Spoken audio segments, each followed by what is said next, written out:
よし、行くか。この骨に。でも足も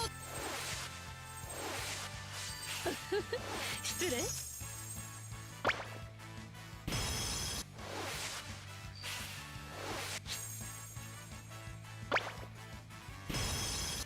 行くぞ。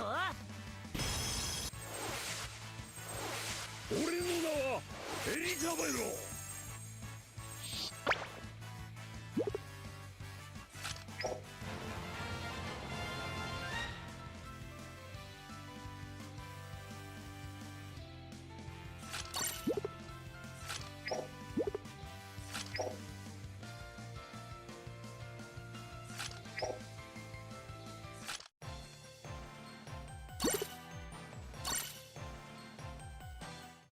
よっしゃ、行くぞ。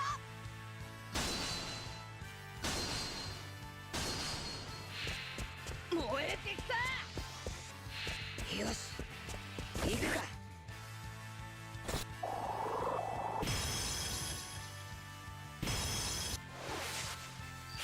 しっかりついてこいよ。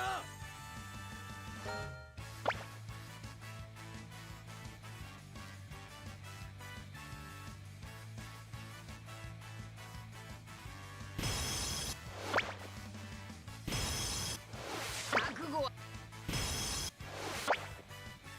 でも足。元より交代はないよい。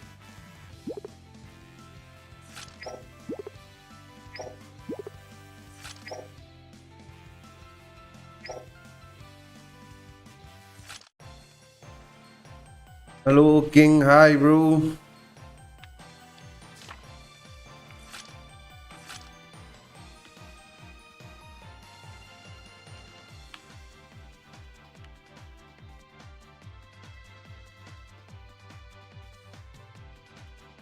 Got anything? I got Marco, just Marco.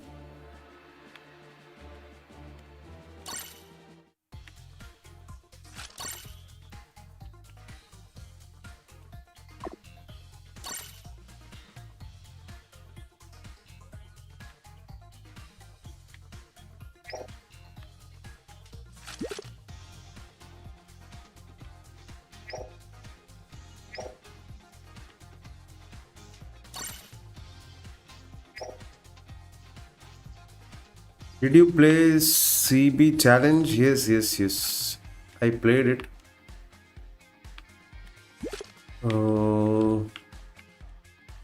When is the other challenge? Order received. Yeah. I received some other Marco.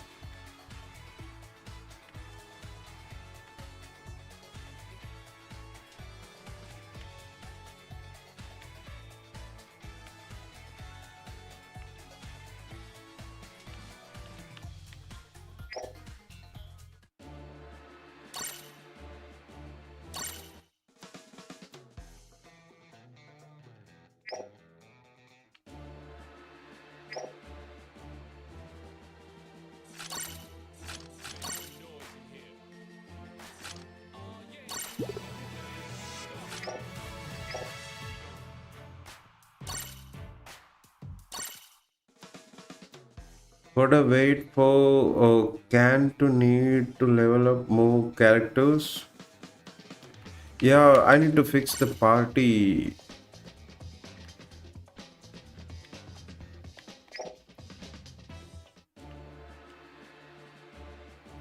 To need to level up more character. Okay.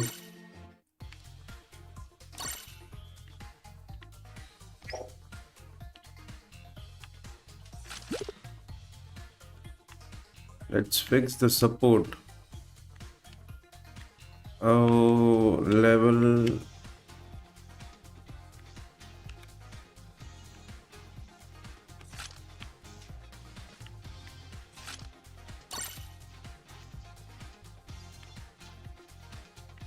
It's already maxed out.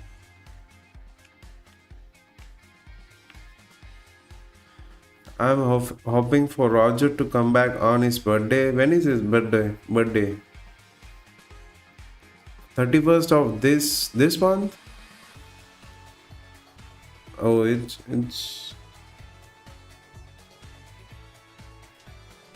all right. Roger Banner was there, bro.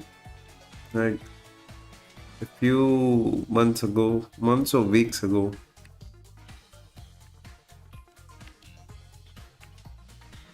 I just need 90 more frags for him.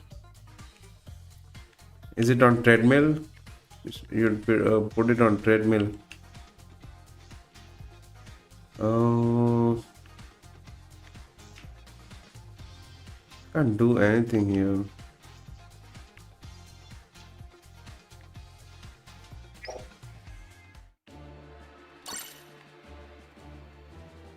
Roger is there somewhere, right? In the banners.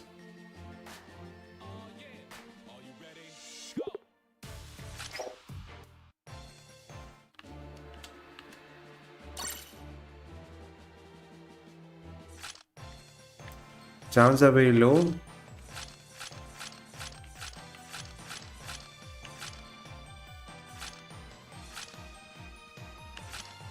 In that 13 extremes.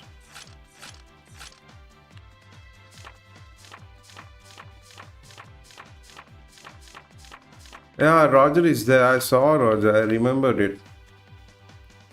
It's very, very. You should wait for the proper banner. They might give frag with it.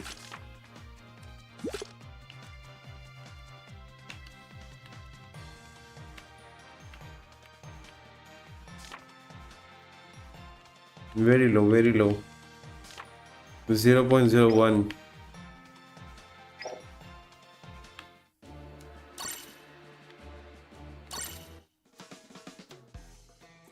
His birthday is coming up, so he may drop again. Yeah.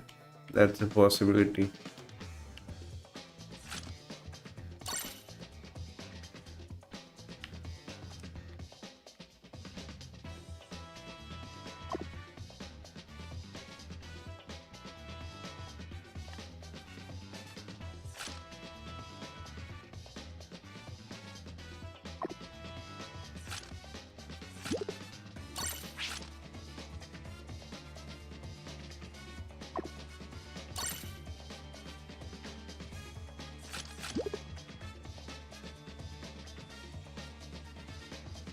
If not, we still got 7th anniversary before he drops.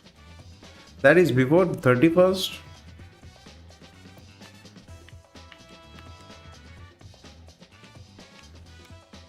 Seventh anniversary.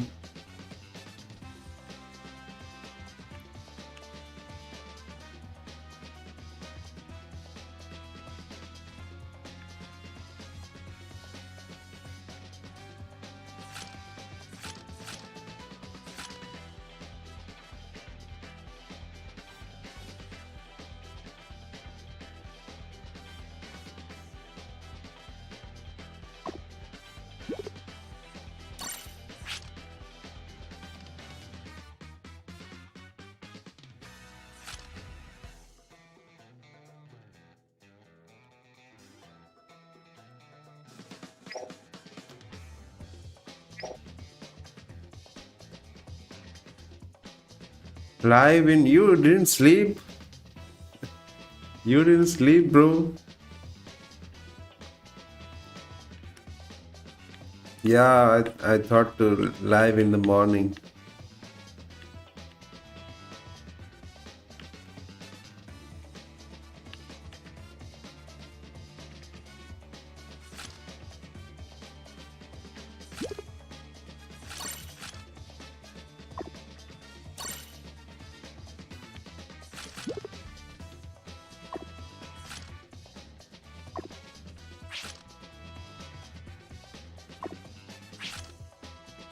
I'm going to college now this early. 5 o'clock. Bro. When did you even sleep then?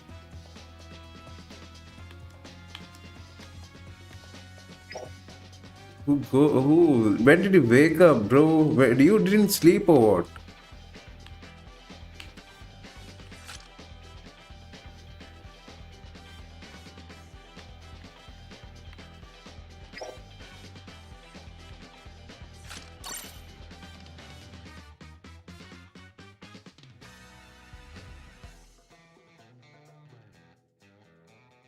I couldn't do all of this, bro. Waking up on 5 o'clock and going to college.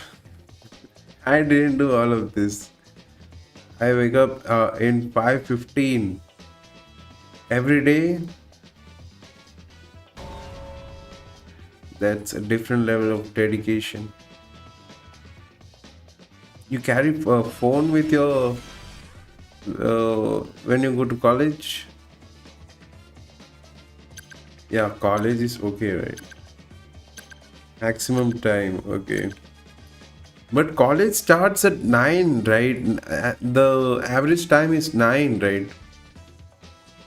Which college starts at 5, 6? College is far away from your place?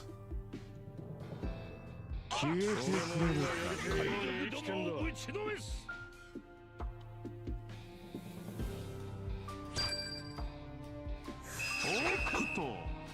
おでん二刀流もどき。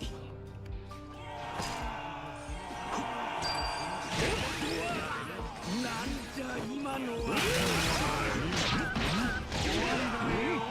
じゃ今のは。おとぎになればよ。I need to get one Kizaru account.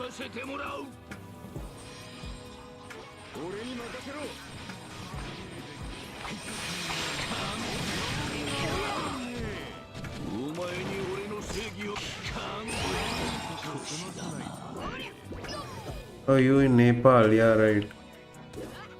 You in Nepal? But in Nepal there is two type of times open at 9, but some in 6 or 7. Oh, okay.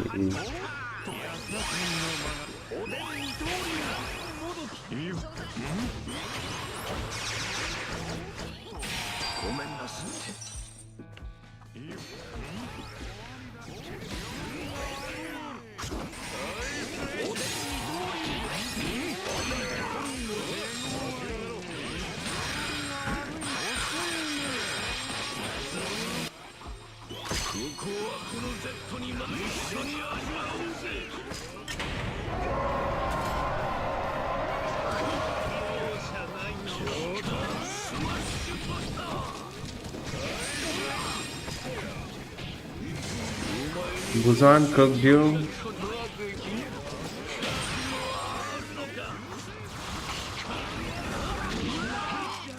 I'm only seeing enemies.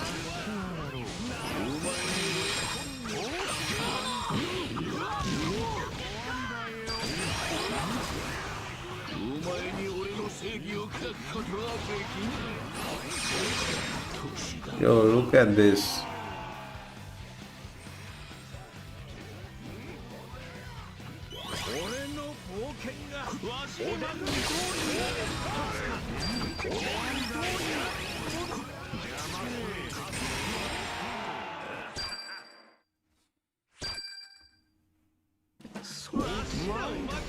In which league you are at? I am in S, I guess.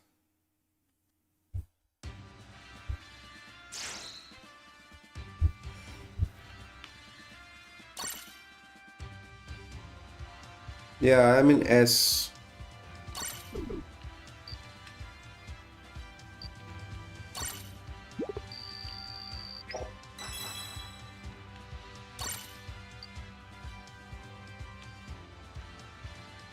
Lot of people from Nepal were in my stream.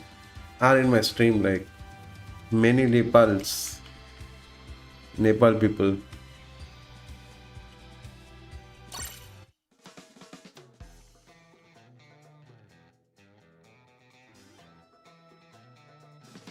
Yeah.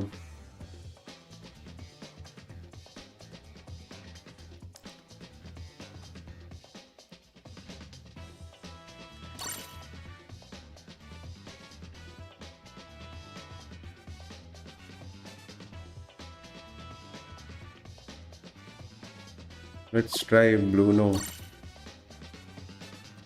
Bluno is like current meta.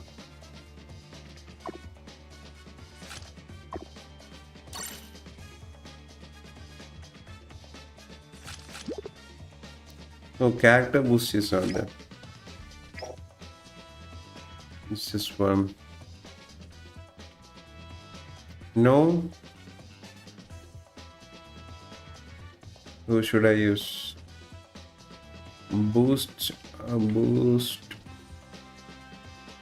It's all boost issues. Let's use chopper.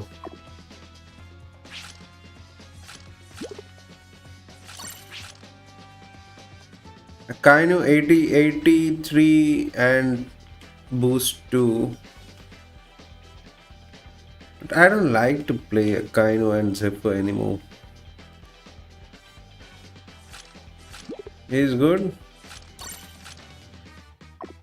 Yeah, great.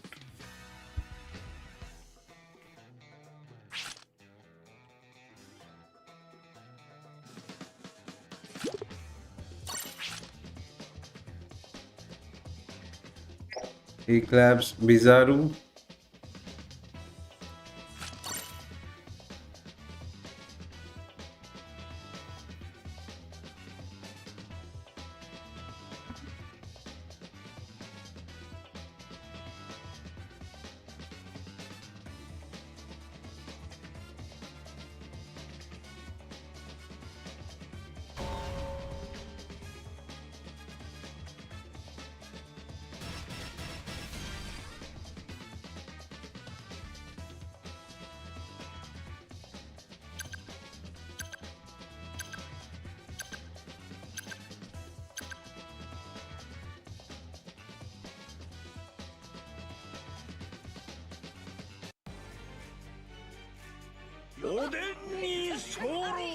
Did anyone send you super chat in your stream? That is not activated yet, bro. That all will take time. Little more time.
想定外だ。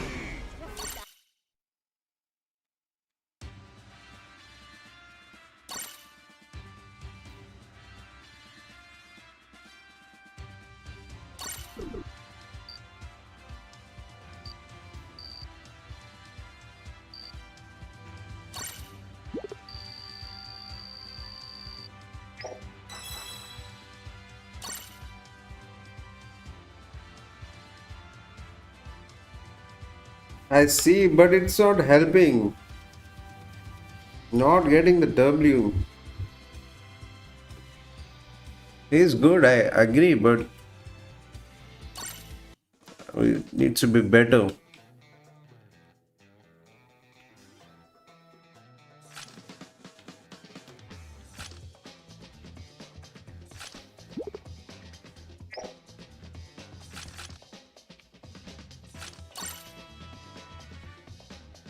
We're not playing well. Yeah.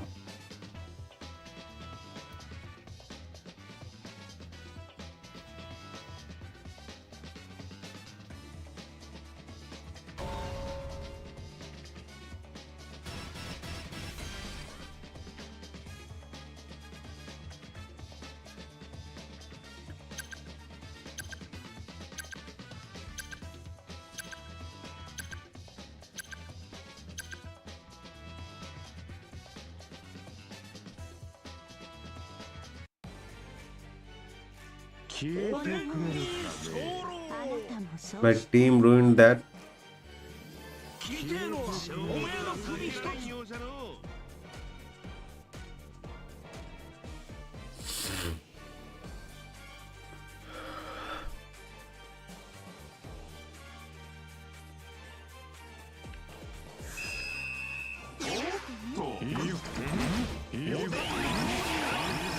Yeah.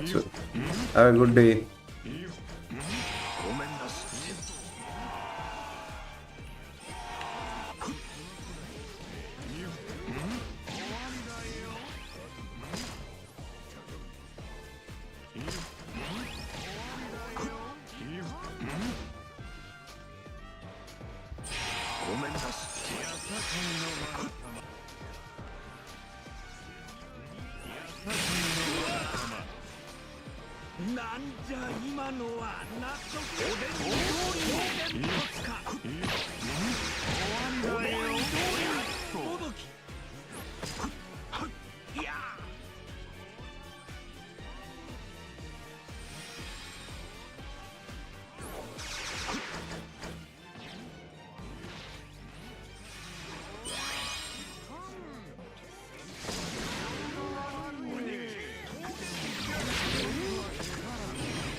さておでんに候打ちのめす消えてくれるかね。海賊どもを打ちのめす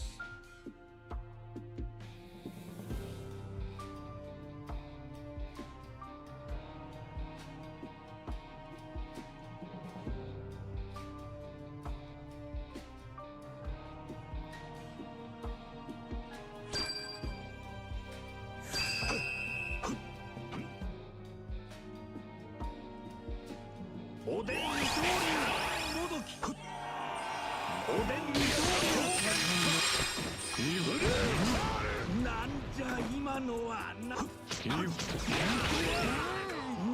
じゃ今のは納得いかん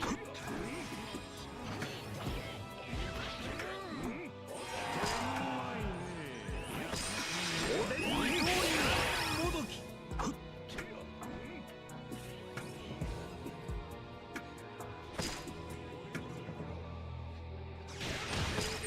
ごめんなすっておでんに通り酒のおとぎになればよし確実にテスト化にはいけんの。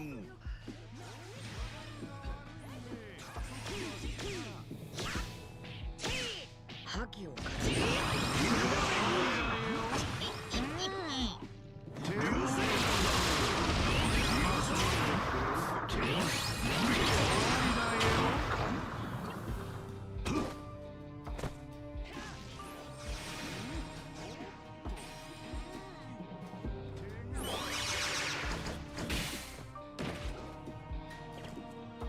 邪魔しよるの。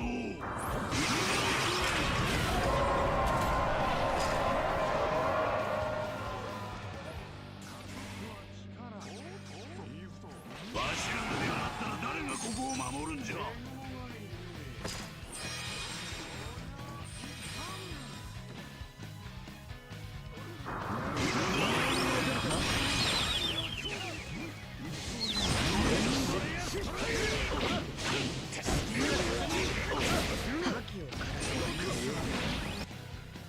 俺の冒険が始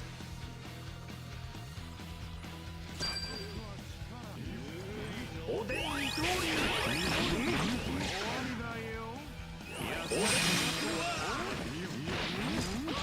なんじゃ今のはな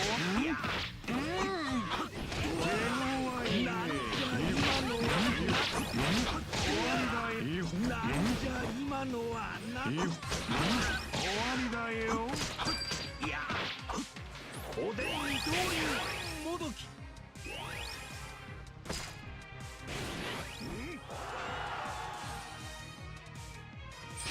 ごめんなすっておで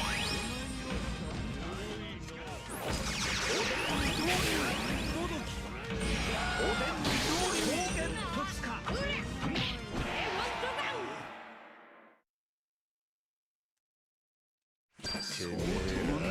えら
おでんに逃はしない。邪魔しない人お父さん、一時同盟といこう。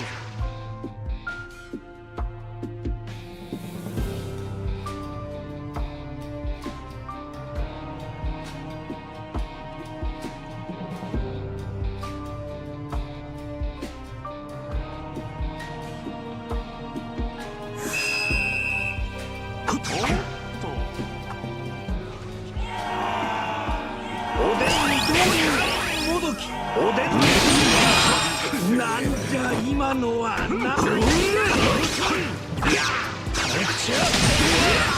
なんじゃ今のはな。なんじゃ今のはな。今度酒のおとぎになればよし。俺も行くぞ。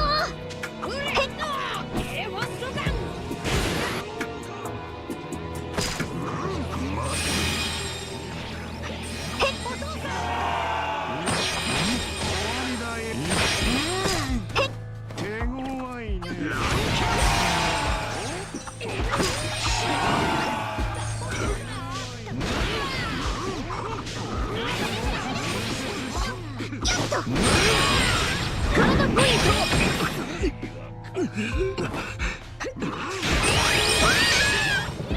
大丈夫だ。巨人みたいな。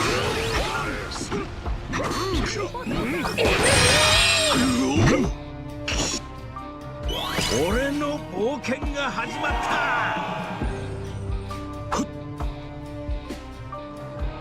おでんに通りもどき。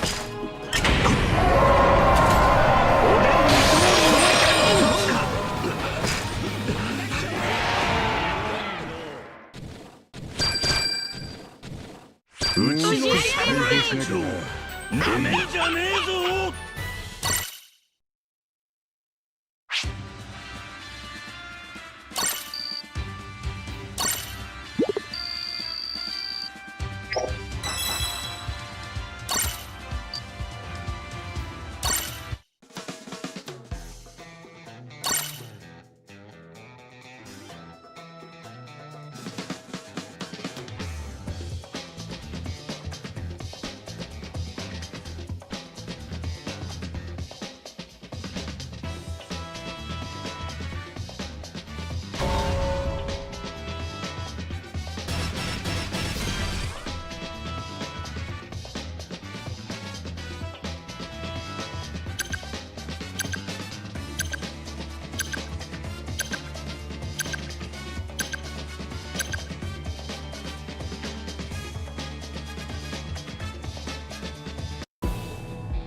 世界おでんに候。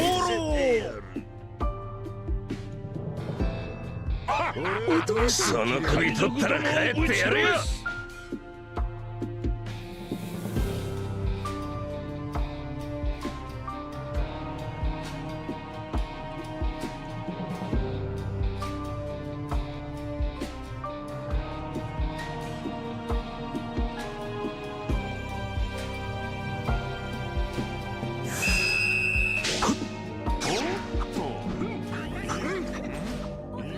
おでんに通りもどき。おでんに通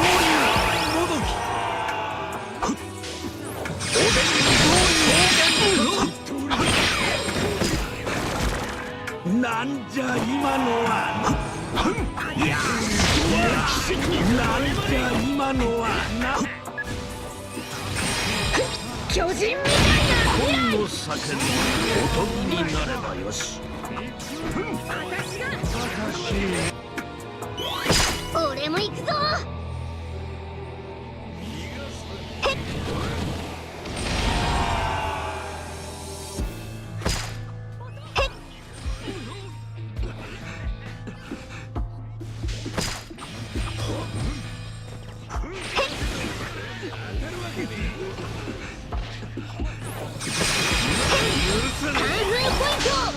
体ポイント。やめときな。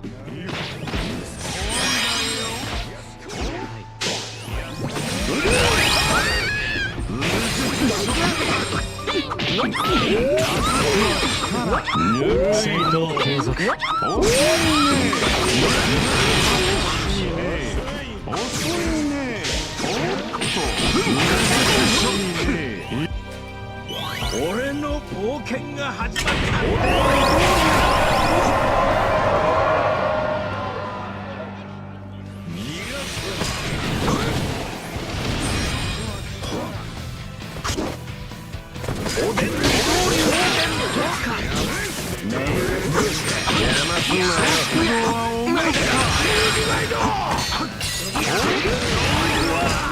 なんじゃ今のはなん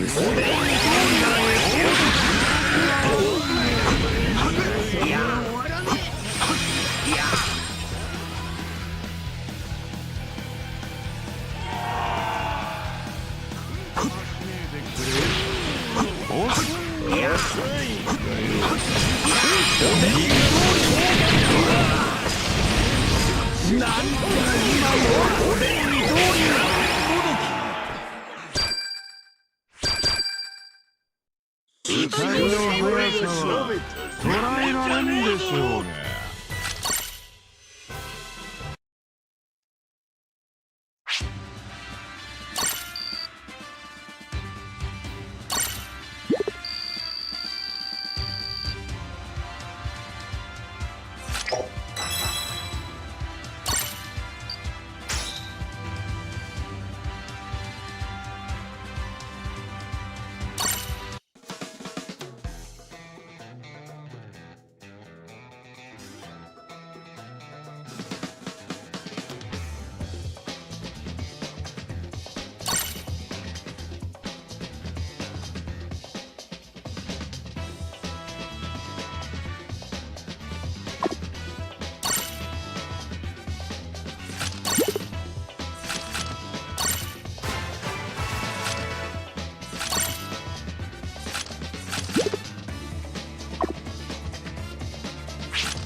この戦いに勝利。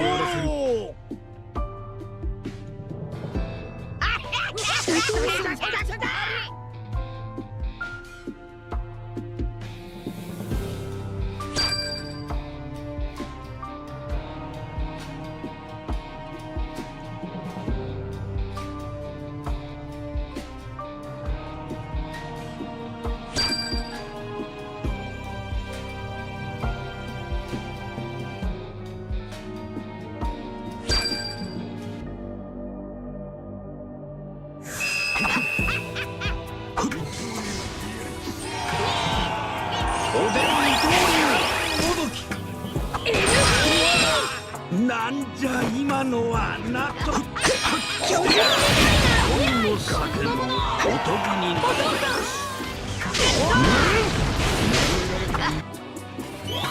俺も行くぞ。へっよっとカンフーポイント。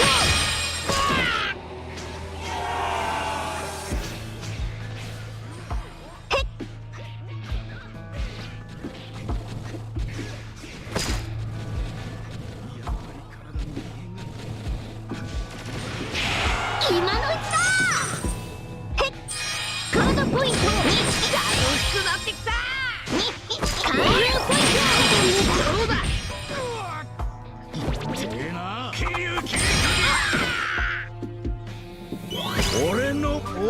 が始まった。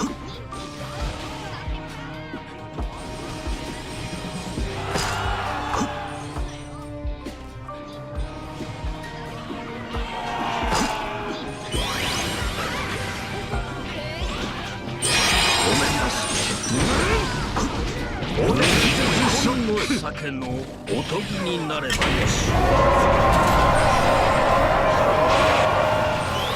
俺も行くぞ。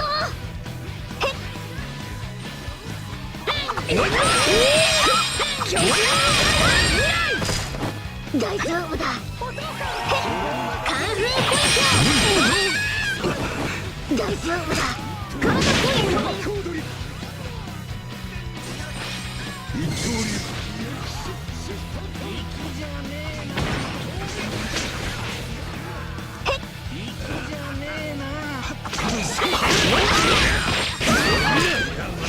体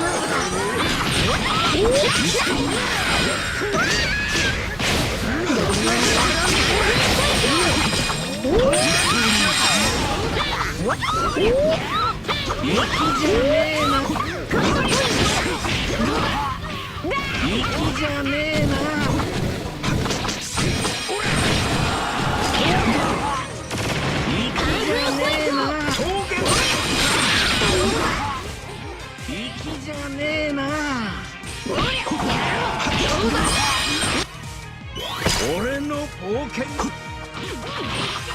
でん二刀流。おでん二刀流。突撃なんじゃ今のは。なん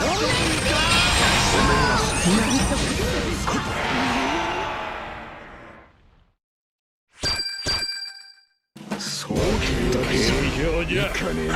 想像を超えるっても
消えてくれる攻撃開始。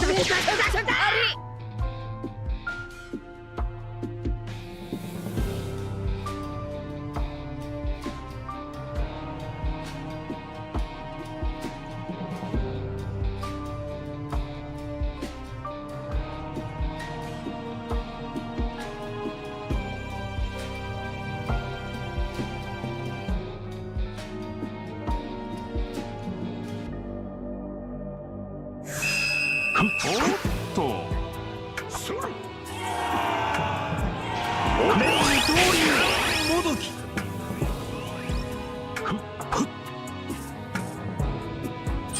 お目におでんに通りなんじゃ今のは一本の酒のおとぎになればよし。どうだ。俺も行くぞ。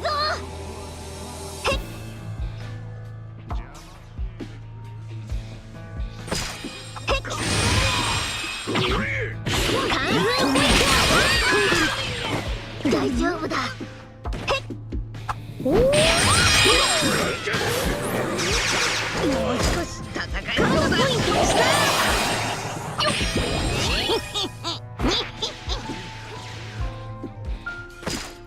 そうだ。Hey, good morning, Boa. いつまで暴れる気だ。俺の冒険が始まった。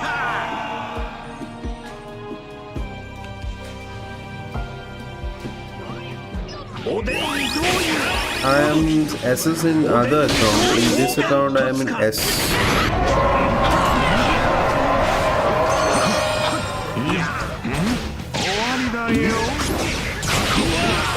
I'm trying to reach SS. 納得した。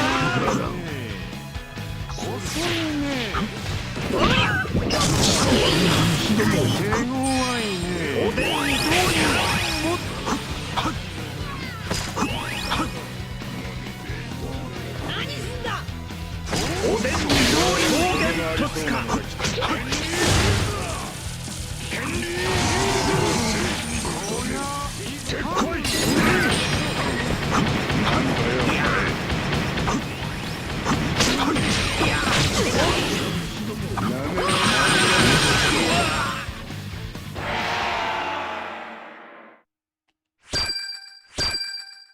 うちの人間にふさわしい。なめんじゃねえぞ。グーこっちょ。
おでんに候打ちのめす。お前は俺はドイツを切れるのか。I just got a snake to 5-star yesterday. Oh, the defensor, the most used defensor. You like to play a snake? I don't know about her.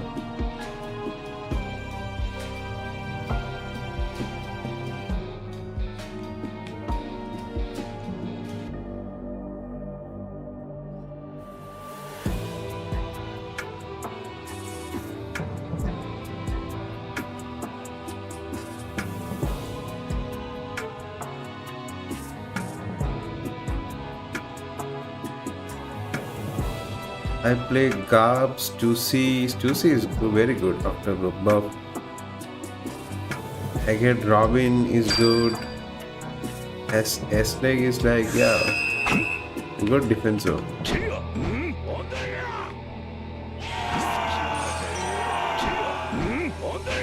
You in SS League, right? Have we played together? おでんに通りとつか手がかかりそうごめんなさい行くぞうわなんじゃ今の Yo, は okay, I remember some 燃え match. 上がるのが本の酒のおとぎになればよし俺も行くぞ。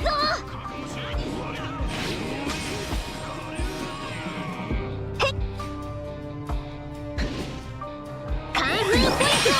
よっと。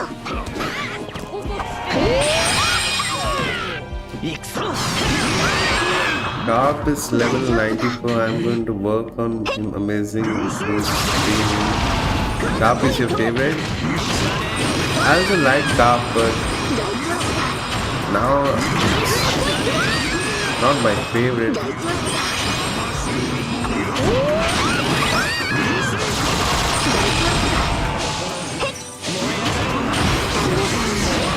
Kuma and Chopper cooking. Kuma is cooking Garb very bad.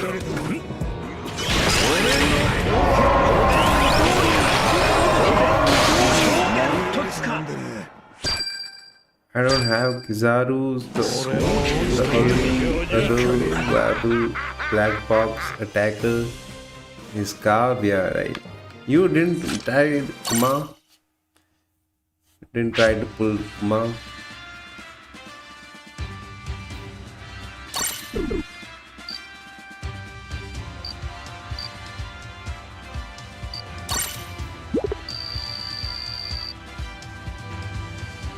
Garb eats Kuma? I don't think so. I have knocked many Garb easily.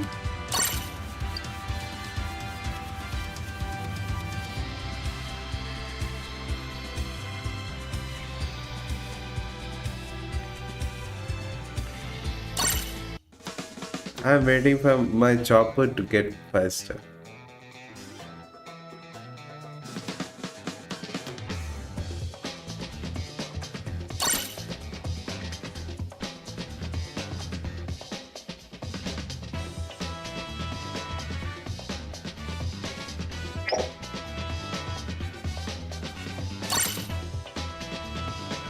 %90 of Garb players just spam skills. If you know, yeah, I have Garb. I'm playing Garb. If you know how to use him, he eats Kuma. Should definitely try 1v1 your Garb and my Kuma.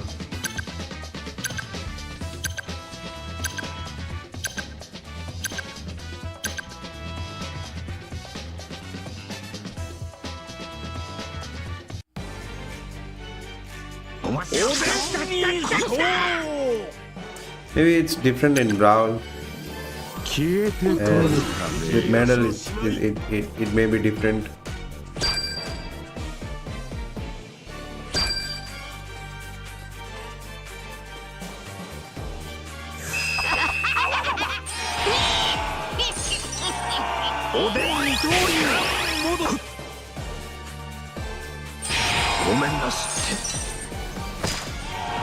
We should. My Garb has a medal set that boosts attacks away, reduces skill time. But medal is down found in the Brawl, right?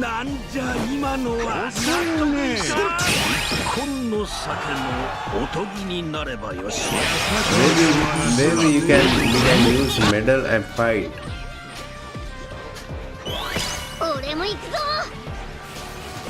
They are bringing the 1v1 very soon. Maybe after that we can try that. The proper, like with the medal sets and all.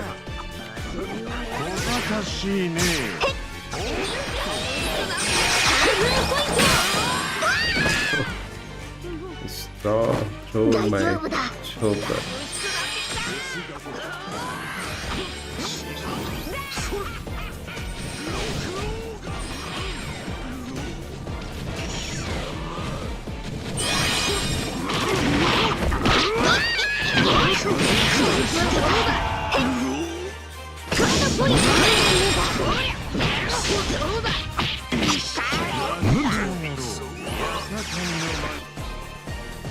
俺の冒険が始まっ Then た you get the flag.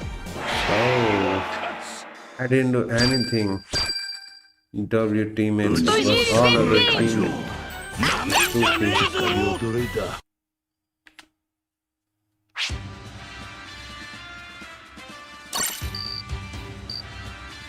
I want them to release an Extreme Rocks. Extreme Rocks. Rocks is a character.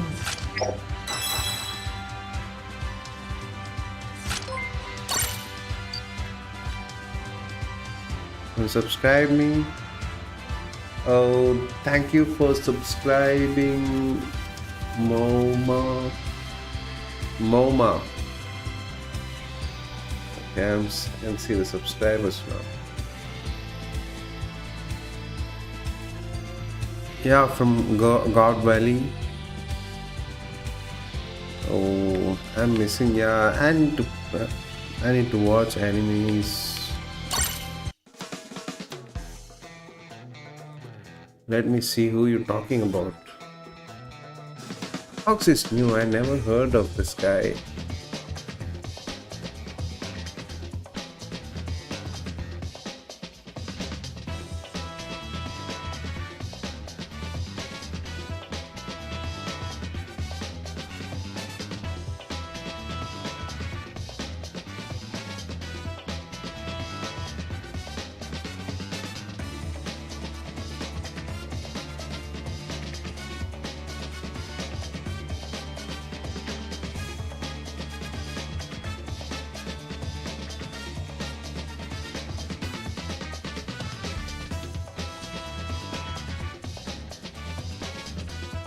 There in YouTube.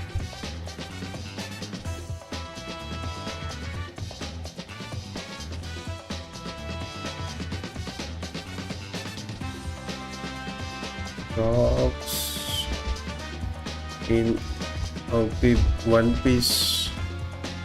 Yeah, in One Piece. Rocks the Zebek.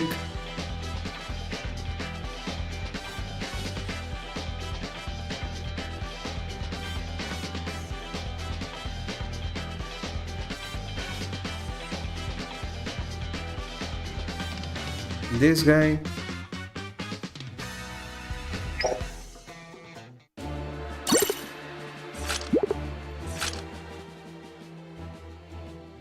Let's see what's so good about this guy. Oh, this will be copyright. We got this.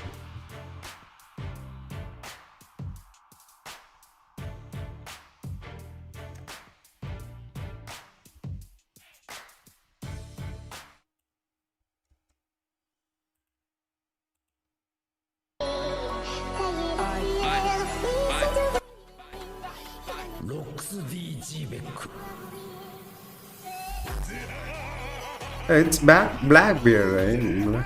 It feels like Blackbeard.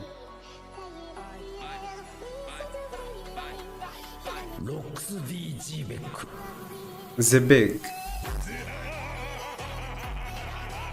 Yo. Smile is devilish. Rocks Pirates versus Roger Pirates. Oh. Rocks have a different army.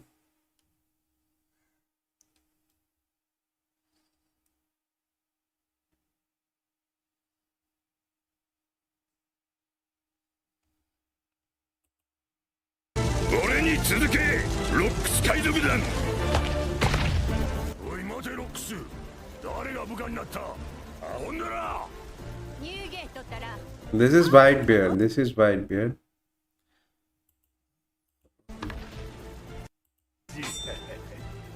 何言ってるんだい。俺がいただく。This feels like bony. 俺の宝だ。ロックスのバカはきっと目標。 That full rocks will be Big Mom and Kaido. Oh, it's Kaido. This is rocks. This one, I guess. Gloriosa. Oh, this girl is Gloriosa. A snake. No, sorry, Boa Hancock. Yo, you are there. You are there. This is Shiki. Pink is Big Mom. Why she is so scared? She was so ugly. 敵を見失う。まずは確認を急ぐぞ。てめえがリーダー気取ってんじゃねえや。全員吹き飛ばしてやる。静かに In the past, in past she was like beautiful. 奪うもん奪ってとんずらだよ。どいつもこいつも夢見やがって。ロジャーも動いてるらしいな。あいつだけは。落ち着け。わちきたちに何かあったら許さんえ。 Oh, this guy, I guess. This is Roger or Rocks? Is this Rock? This is Roger. Why it's all different? Looks so different. It's different anime. As a rookie. Oh, white beard is kind of. Whoa. あいつらが来る前に早く商品を奪わねえと。急ぐぞクマ。行きましょう。教えろ。 I don't think Rocks is even in this. Kuma Imoki Arcade. Kuma.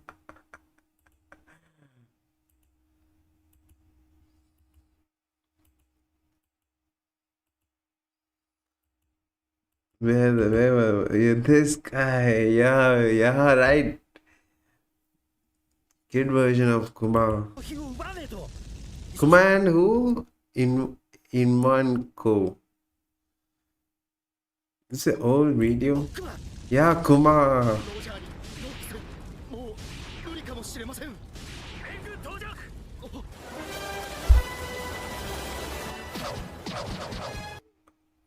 Who's this guy? Oh, it's so cool. I wish I could watch it without copyright. This is Garp? Really? It's really different. Totally different. I think it's another anime. Complete another anime. Like other guys.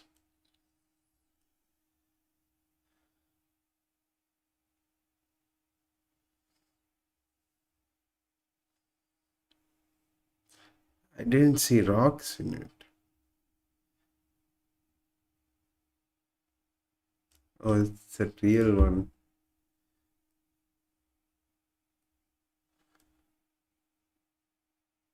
Let's see some latest video. Say 4 months, 1 month. Oh, maybe this 3 months, 5 months.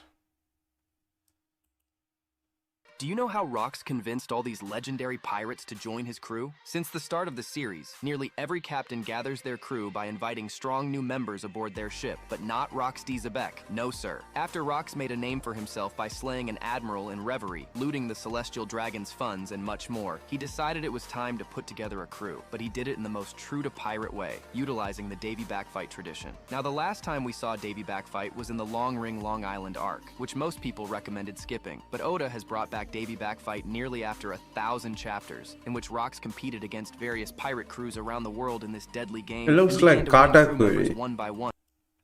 Category guy. Rocks meet Emu. The good guy or bad guy? Okay. Rocks. One Piece will give us picture. It took both Garp and Roger to beat Rocks. Really? That guy beat Garp and Roger for real? This is the guy. He looks like scary.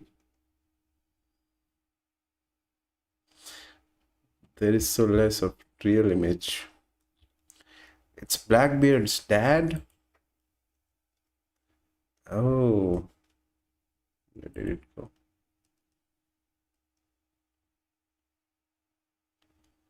Okay, here we can get prop. No, it's still the manga image.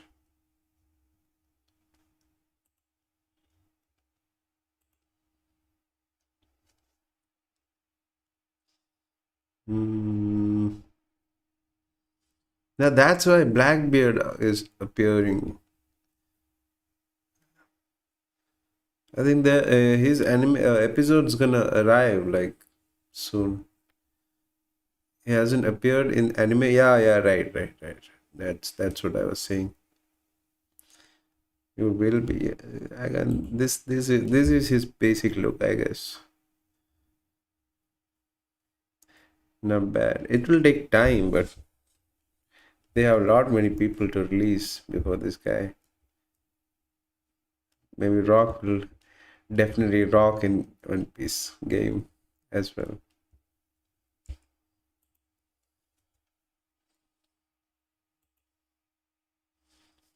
But Garb and Roger had to team up to beat him. Still they lost against. But where is it? Where is it? If the anime is not there, where did you see it? Rock lost. Okay.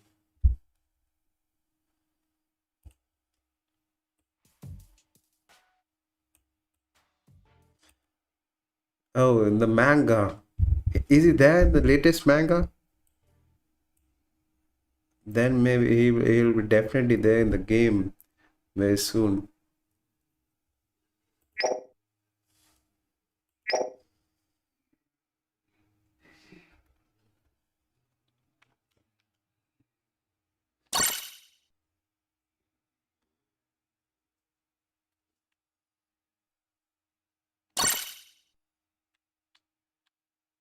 You have online or offline manga?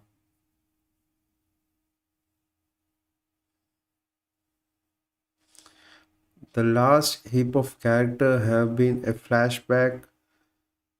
The last heap of characters has been a flashback revealing Shank's dad, Blackbeard's dad, Roger, Big Mom, Kuma, Garp, and all big main character.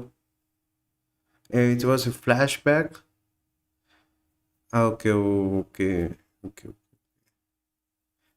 You have it online or offline? The manga.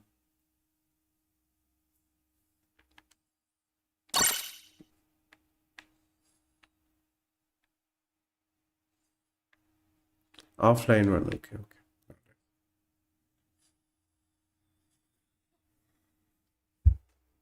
That's good. I also need to have all of these updates.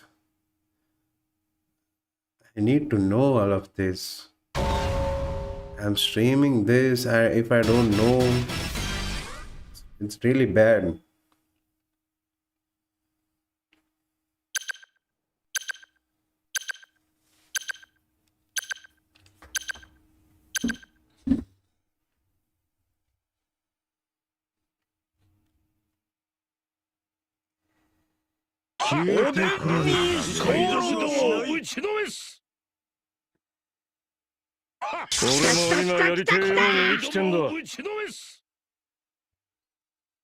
But I want rocks, Garling, Emu. Emu is the biggest beast in the game, right? In the anime. Like the biggest monster. Shamrock in the game.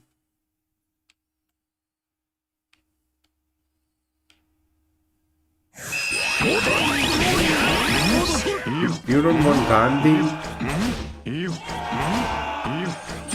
ごめんなさい。いいよいいよいいよいいよ。 And the other adults.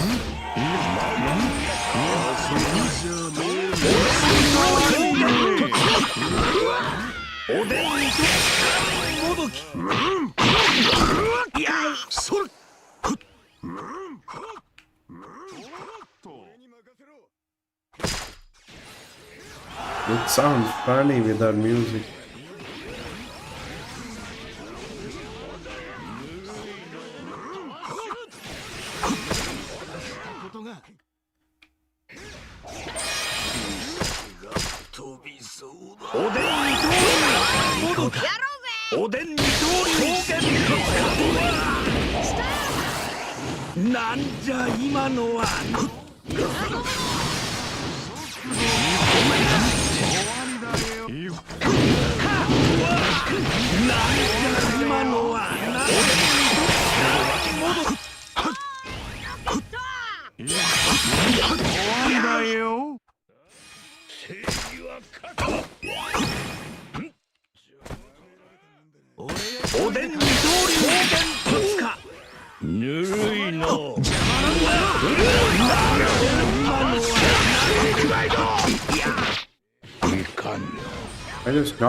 I just knocked the cop.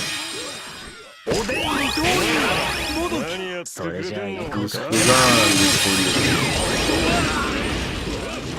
なんじゃ今のは納得。この酒のおとぎになる。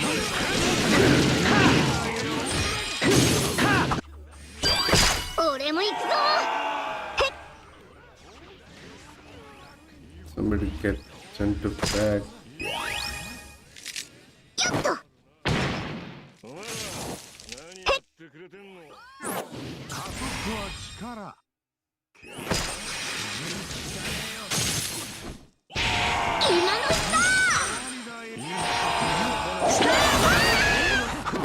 大丈夫だ。完全回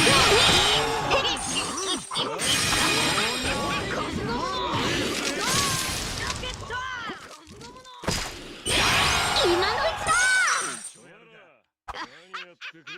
だ。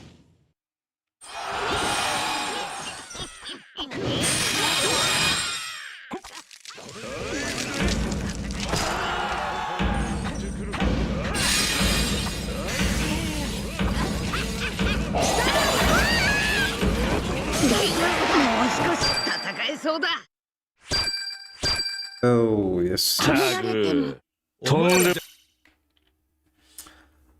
A combined attack from Big Mom, Kaido, Whitebeard, Garp, Roger, Rocks did nothing to Emu. Yeah, that's what I'm talking about. He's the most powerful guy, right, in the Emu. And no one know how he look about his look.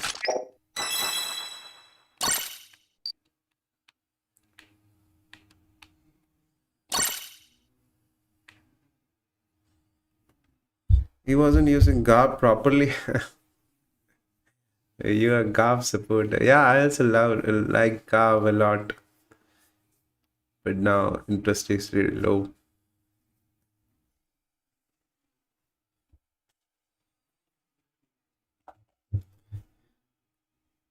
Emo has appeared in anime, really? You know, like how he looks? You should check there.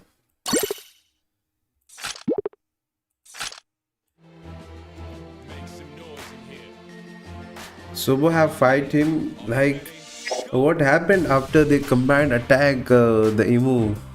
Did it work?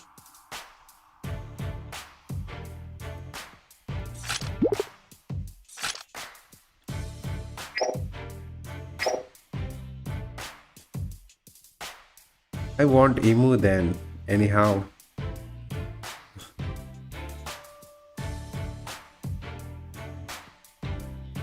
We should check that if it's there in YouTube. Let me check.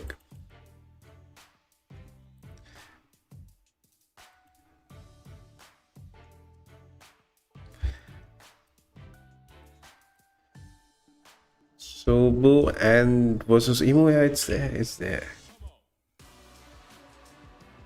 Oh, it's 1 year old, but Sobu talks about Emo. Fight is not there.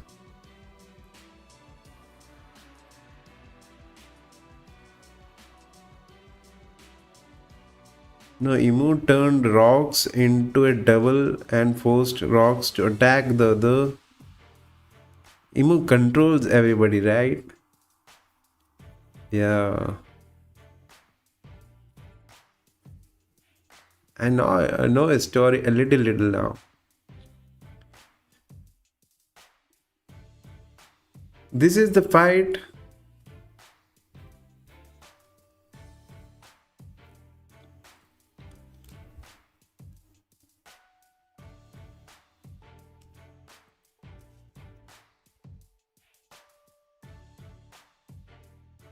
It's 2 year old.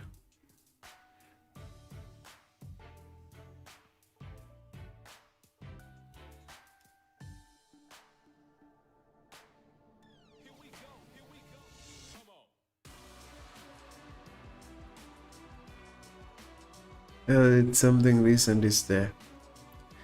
Zebik versus Emu Sama. Oh, this is the rock. It's look like same guy. Zebik versus Emu. Let's check this one.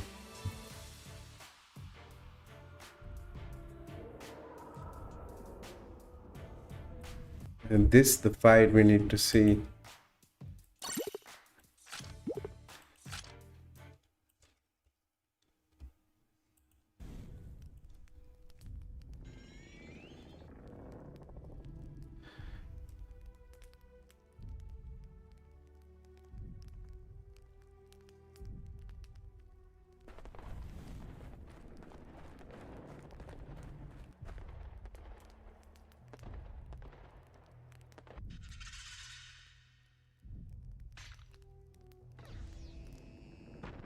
There's a sword guy.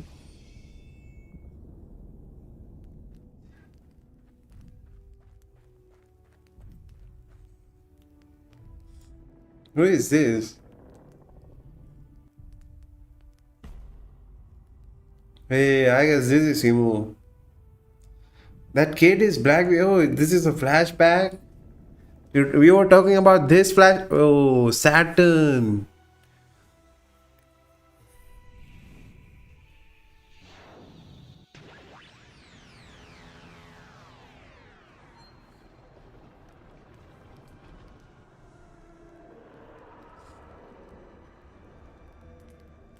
That's why all of these guys look different. Kaido.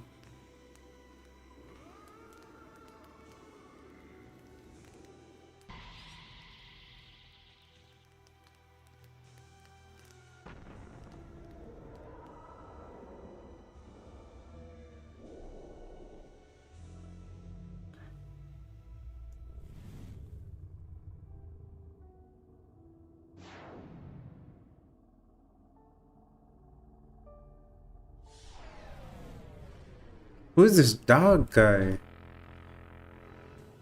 Oh, it's Saturn. Emu possessed Saturn and took control of him. Oh.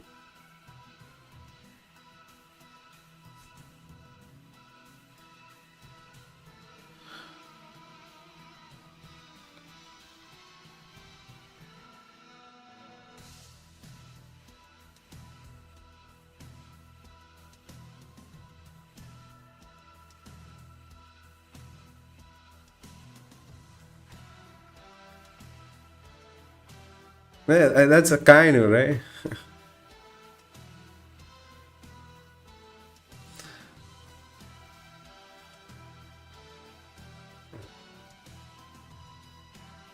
that that was that was God.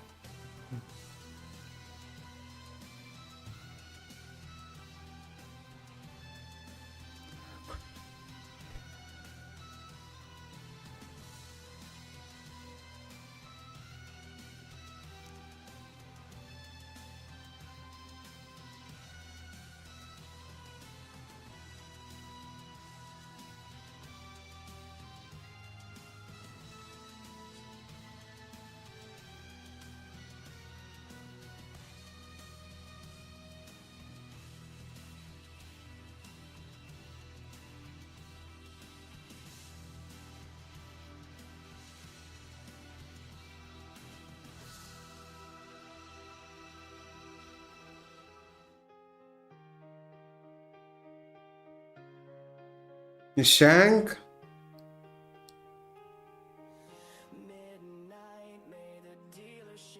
Oh, almost turning rocks into a devil.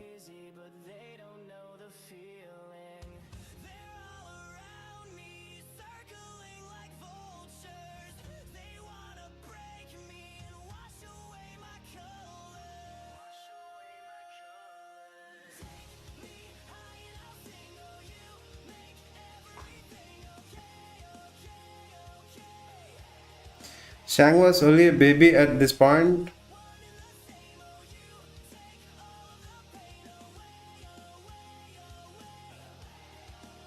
So these are all the elders, right?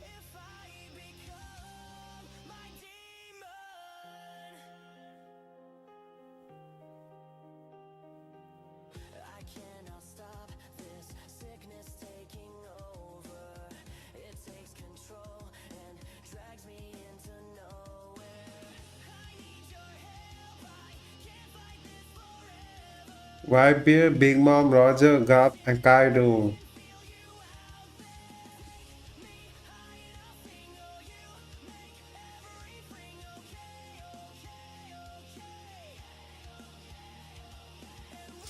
So Imu is the real villain.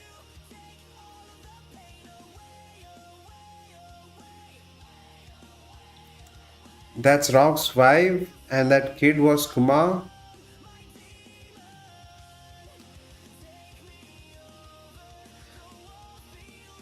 And Rock is beating all of these guys.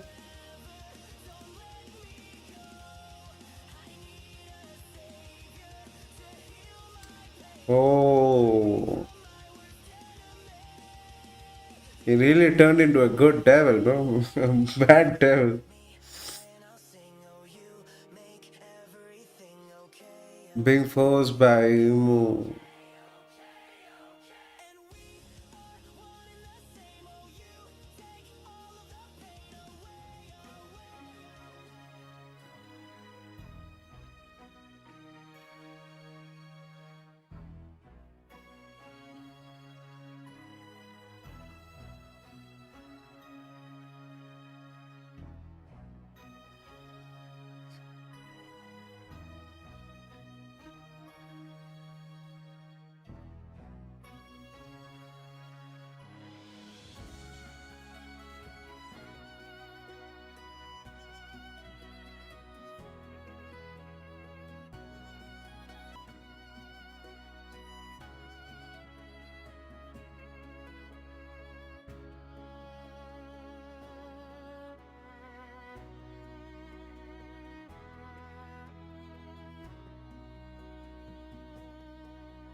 Dragon with the gun.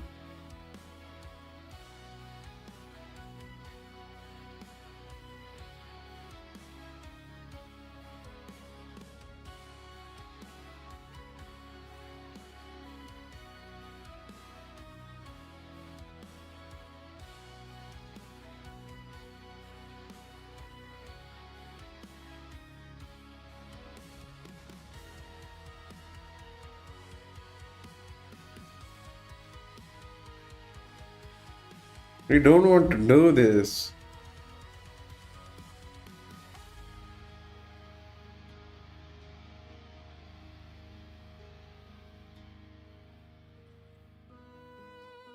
Yo, it's so sad to watch this.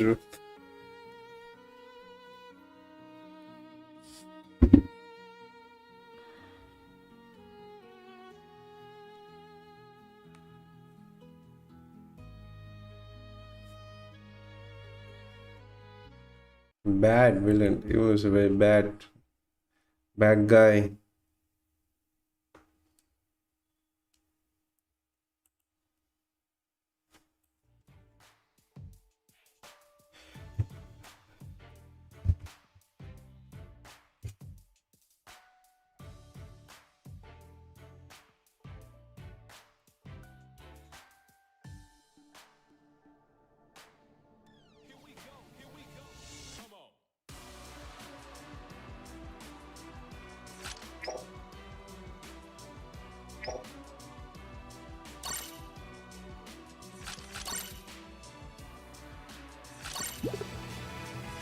So this is the flashback, right?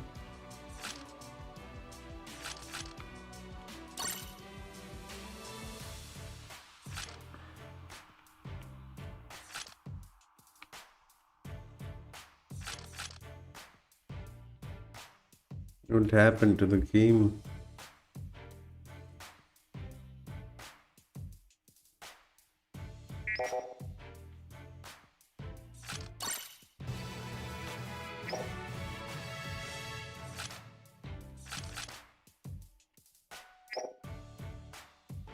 Oh.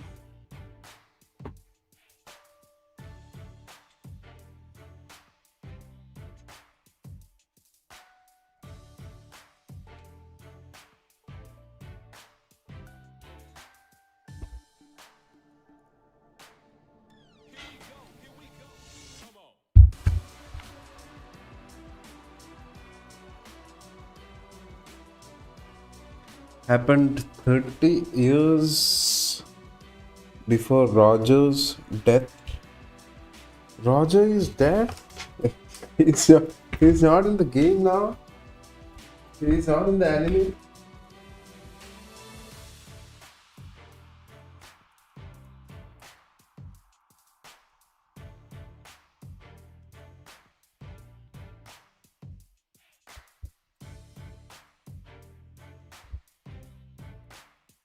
Something happened with that. He was executed at the... Yeah, I saw that from the starting. Oh, he was in between the sword. Oh, poor guy. Something happened to my...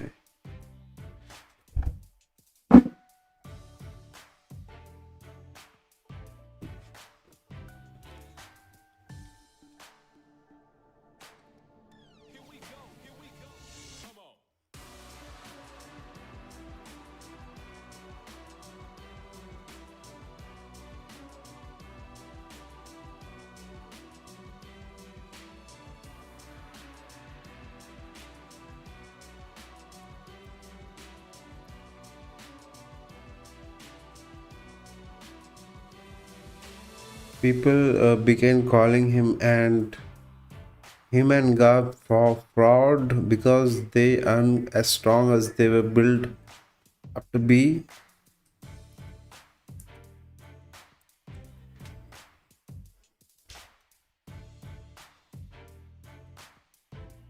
He was executed because he was a pirate, right? What happened to my light?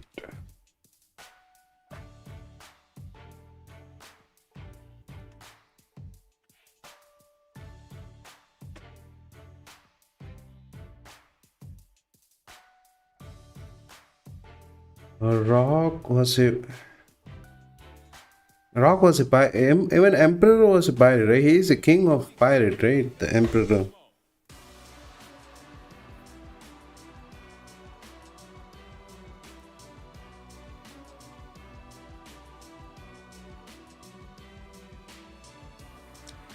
Strongest pirate to appear in the franchise so far.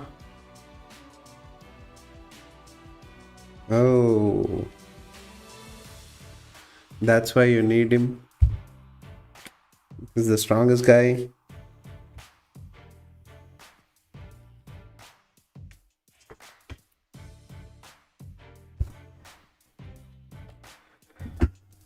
Emo is the big boss villain of the Celestial Dragons, Navy, and the Elders. Yeah. The big guy.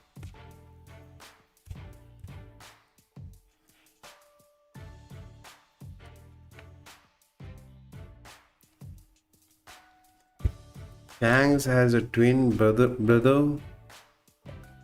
Who is it?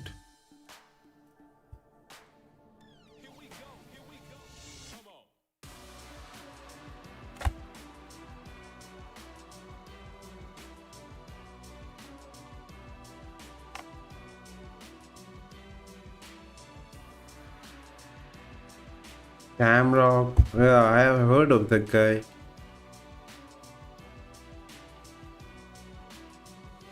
Garling is his father.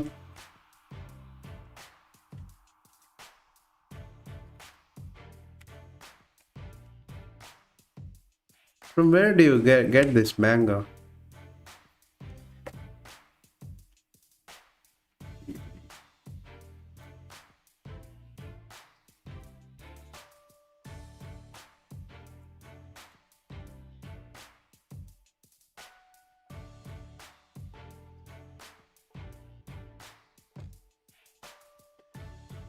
Garling is on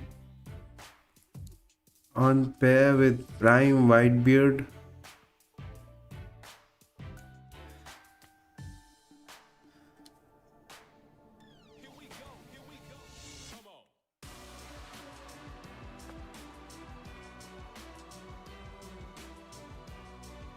Garling is who?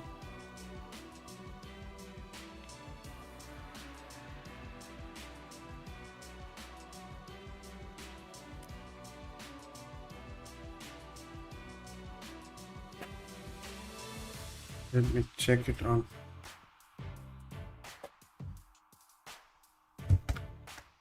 Garling's, let me check. Garling. This guy.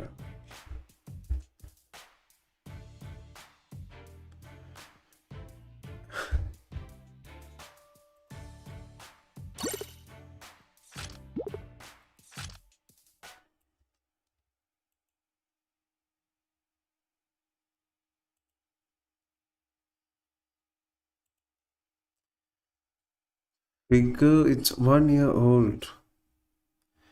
Young Garling Figurlant.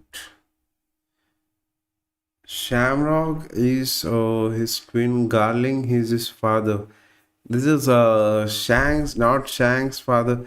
It's written not Shang's father. Why?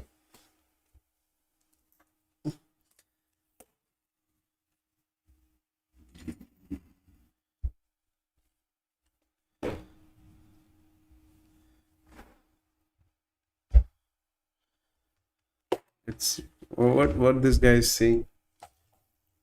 Saint Figarland Garling just lost his whole aura. When this dude was first introduced, especially after Shank's conversation with Whitebeard, we all thought he might be Shank's father. But after episode 1120, when we saw this guy with blonde hair instead of red, all our hopes were shattered. However, there are 3 reasons why he might not have red hair. The first reason is that he could still be Shank's father, but Shanks got his red hair from his mother. The second reason might be that Garling isn't Shank's father at all. Maybe Shanks is related to a slave or another celestial dragon that Garling had a casual relationship with. After all, he was pretty famous with the ladies. The third reason So it's not confirmed yet. he had red hair, but in his old age it's turned white. The blonde appearance might just be because of the lighting in this scene. Saint Figarland Garling just lost his whole aura. When this dude was first introduced, especially after Shank's conversation with Whitebeard, we all thought he might be Shank's father. But after episode 1120, when we saw this guy with blonde hair instead of red, all our hopes were shattered. However, there are 3 reasons why he might not have red hair. The first reason is that he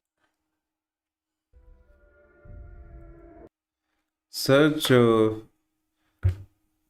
Let me see his brother first. Shamrock. One Piece.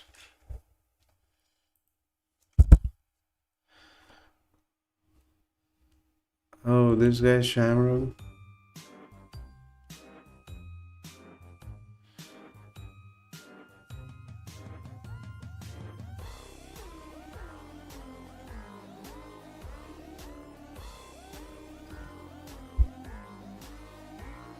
He looks like same guy. Looks so similar.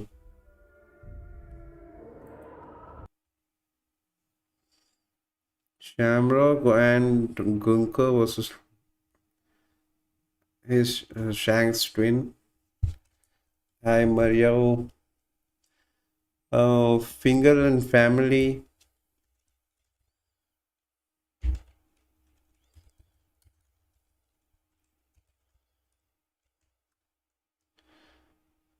Google image.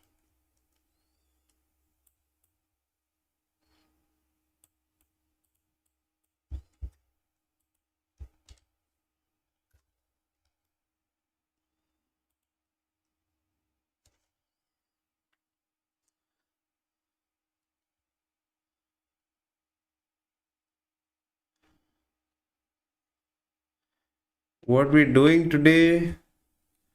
I'm just like I was bored, so I thought to stream. Nothing special. Nothing special, bro. Today.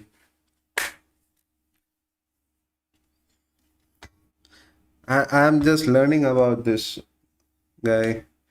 Rock and new character of the game.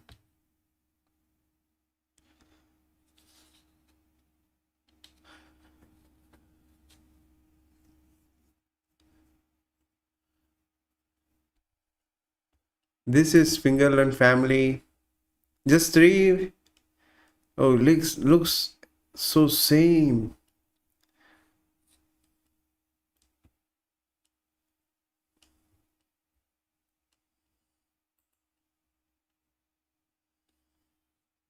That's why they are twins.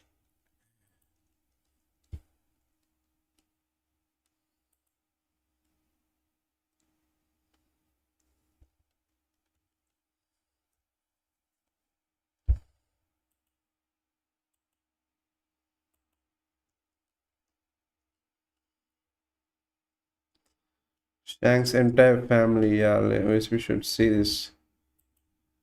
For over 800 years, the Figarland family has stood at the very top of the One Piece world, shaping history from the shadows. They fought alongside Emu to defeat Joy Boy, serving as the sword of the celestial dragons and commanding the God's Knight. They ensured the survival of the world government for all these centuries. Without them, the ancient kingdom would have won the War of the Void Century. And here's the real shocker. Shanks' bloodline isn't just ancient. It might not even be from this world. Yes, you heard that right. Oda has been dropping hints all throughout One Piece, especially from the new mural in Elbaf. Even the name Figarland itself. I've learned two together. I don't know about these things either. Shamrock being alien. Boa knows a lot of Figarland comes from the Greek word thing about from this. Old Norse Fengari, which can be written as Figarando in Japanese. And with Garling literally having his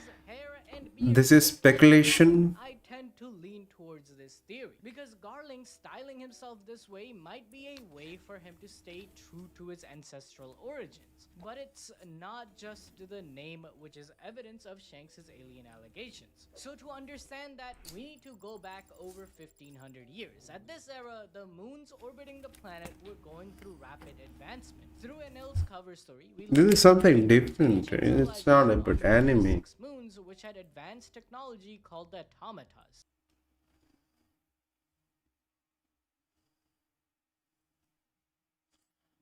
Yeah, we know the truth about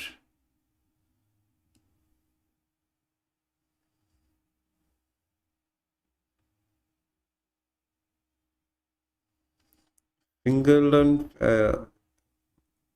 Oh, is this the manga?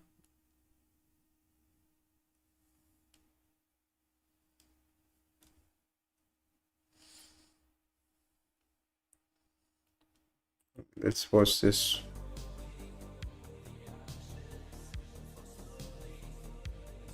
Garp is Luffy's father, right? That is a different manga, not One Piece.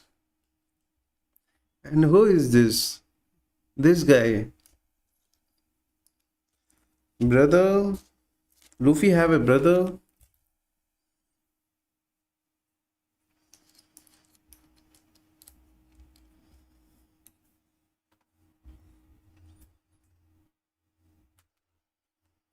Garp is Luffy's grandpa. That is Luffy's dad. Oh, he is not there in game, right?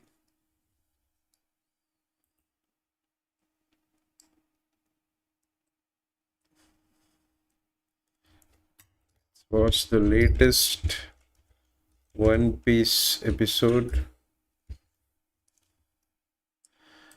Oh, Iron Giant versus 5 Elder. This is the latest one.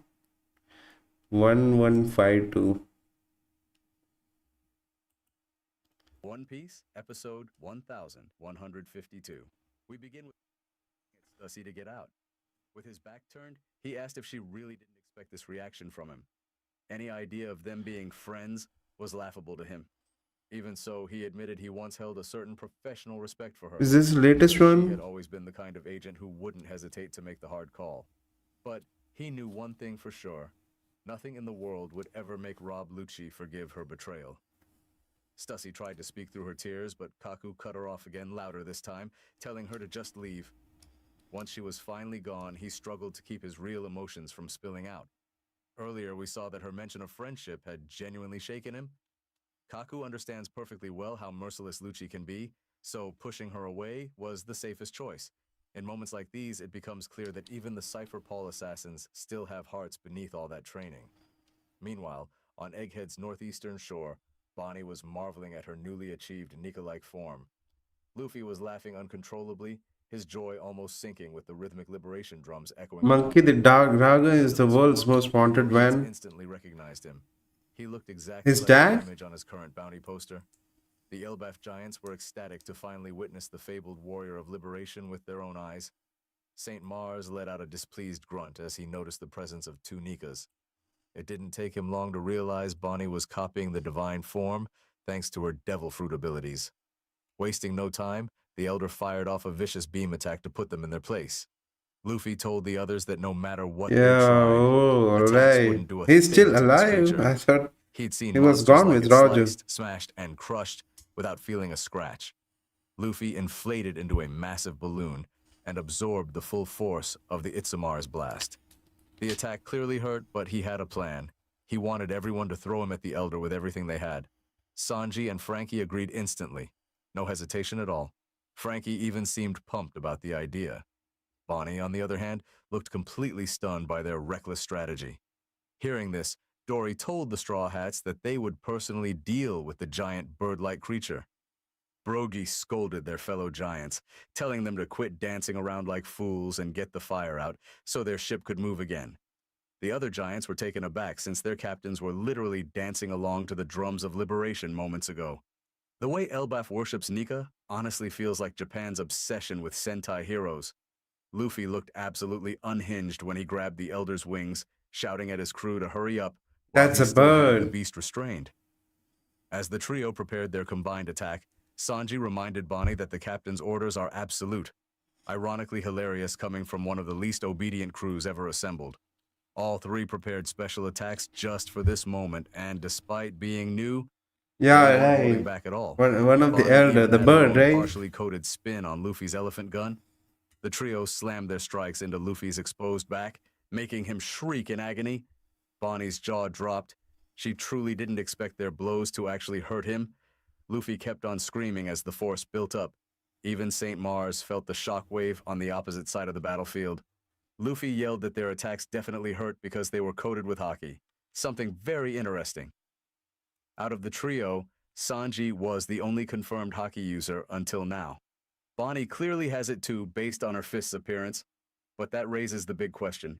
Does Frankie finally have armament haki as well? I'm really hoping so.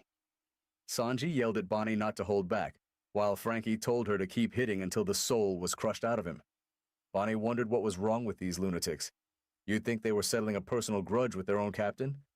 Still, Luffy kept bracing himself against the barrage of attacks, which was already impressive, given their strength. A massive bead of sweat slid down St. Mars's beak once he sensed the pressure rising. With one explosive Dawn balloon, Luffy launched the Elder out of sight like a Team Rocket send-off. He was pretty satisfied with the result and doubted the creature would be returning anytime soon. With that problem handled, it was time for them to escape. But Luffy grew concerned about the rest of their friends. Sanji said the others were supposed to be heading down toward them, but must have been delayed. Atlas immediately volunteered to go check, surprising Sanji. She knew York was watching them closely. As she rocketed upward, she quietly hoped they wouldn't lose any more Vegapunks after everything that's happened. Deep underwater, inside the sunken iron giant, the pre-recorded message from Dr. Vegapunk picked up again. The Den transponder looked like it had just woken up from a wild night out. Vegapunk uttered the word nothing, followed by fragments like of the sorts and that's why. We're receiving the message piece by piece. Far away on Whole Cake Island, the many siblings were shocked to see the broadcast resume out of nowhere. Even though Pudding has been kidnapped by Blackbeard and Big Mom is missing, none of them would dare miss what might be the most important broadcast of the entire era.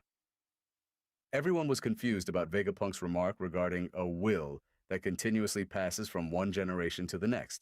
It became obvious that we had missed a crucial piece of information tied to the will of D. Vivi, and Morgans were stunned when the transmission suddenly resumed. Some people assumed the interruption must have been caused by a bad signal. York contacted the Gorosei to explain that the broadcast hadn't actually been cut, only paused. The Denden transponder's memory core was still intact. If they wanted the message gone for good, they'd have to physically eliminate the device. Vegapunk could only hope that his words would reach those who had suffered under the weight of this inherited will. Unfortunately, nobody managed to hear that missed segment. Meanwhile, somewhere far from civilization, Gaiman was enjoying a carefree life off-grid with his post-time skip sweetheart Sarfunkel. Back near Luffy, the Straw Hat Captain was stunned by what he saw above him. Debris kept raining down, confusing everyone at first. But it didn't take long for the Marines to realize this wasn't rain. It was chunks of buildings and Cypher Paul agents plummeting from the sky. They hurried to catch them before the agents hit the ground. Even the Seraphim were retrieved during the chaos. Luffy shouted that the giant worm-like creature was spitting everything out like a fountain. Dory grew uneasy, warning that if the monster turned its attention toward them, they needed to get moving immediately. His concern was validated in an instant when Jupiter shifted focus. The massive creature began trying to swallow the ancient Elbaf ship whole, undoing every bit of progress they had made escaping. Ready for action, Luffy struck the creature with an enormous punch. His giant-sized fans roared with excitement at his display. Vice Admiral Dahl and the other nearby Marines, however, were far from impressed. This situation had reached a level of absurdity even they struggled to comprehend. Then the massive Boar Elder began to snort violently. St. Workery barreled past both Luffy and Jupiter, charging directly toward the ship. Luffy yelled that the boar's hide was extremely tough, while Dory and Brogy urgently ordered their crew to get the vessel moving. They knew all too well how dangerous the Elder Beast was. The Elder launched himself over the sea, completely prepared to slam into the ship. Although how he planned to recover afterward, considering the sea nullifies devil fruits, was anyone's guess. Bonnie, exhausted from sustaining the NECA-like freedom form, couldn't assist. The transformation drains its user heavily.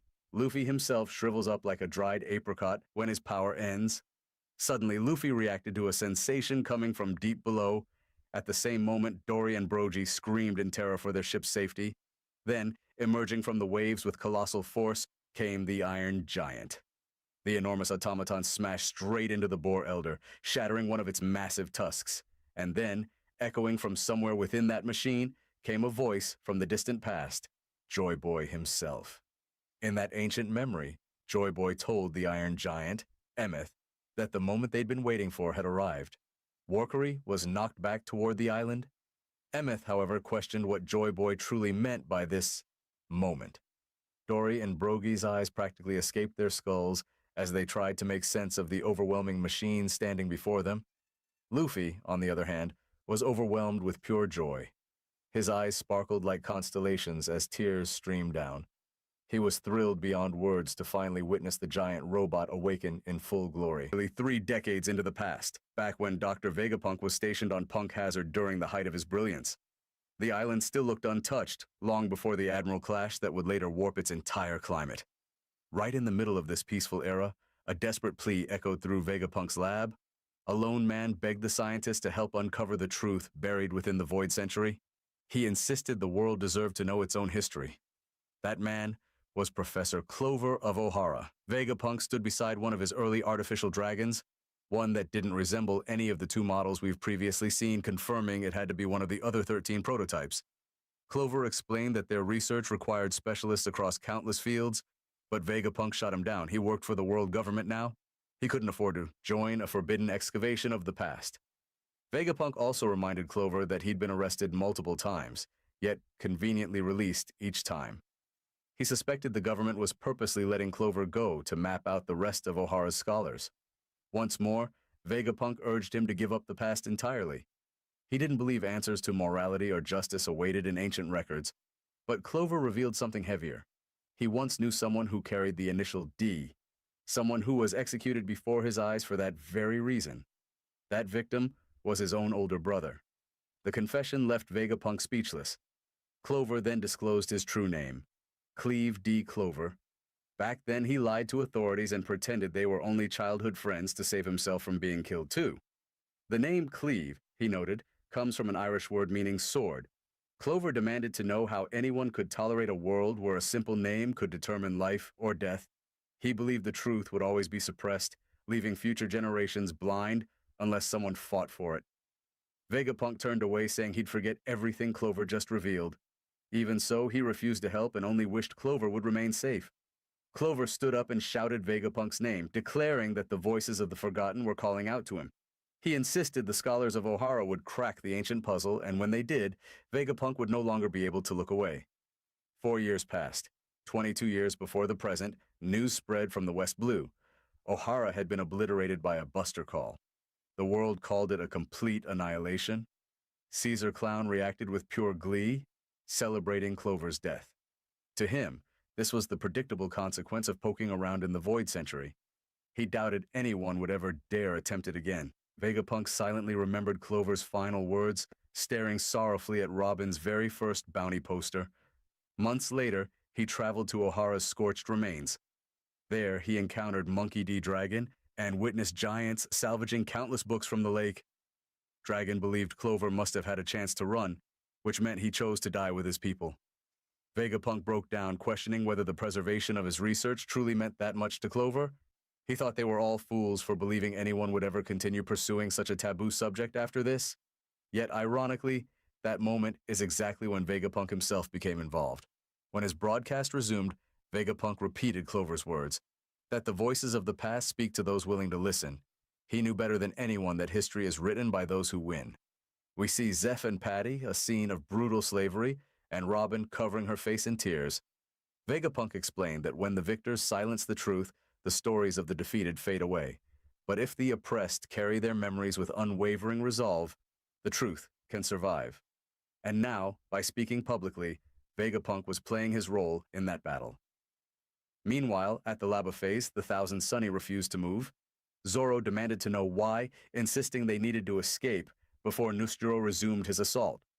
Lilith told him the truth. They couldn't move. The ship had only a limited travel path, and if the Elder altered their trajectory even slightly, they wouldn't land safely. Before they could plan anything, Nusturo's skeletal horse monster prepared to strike. Lilith quickly calculated that without wind, their descent would fail entirely. To survive, they had to eliminate Nusturo first. Suddenly, Lilith flinched. Atlas's fist slammed directly into her face.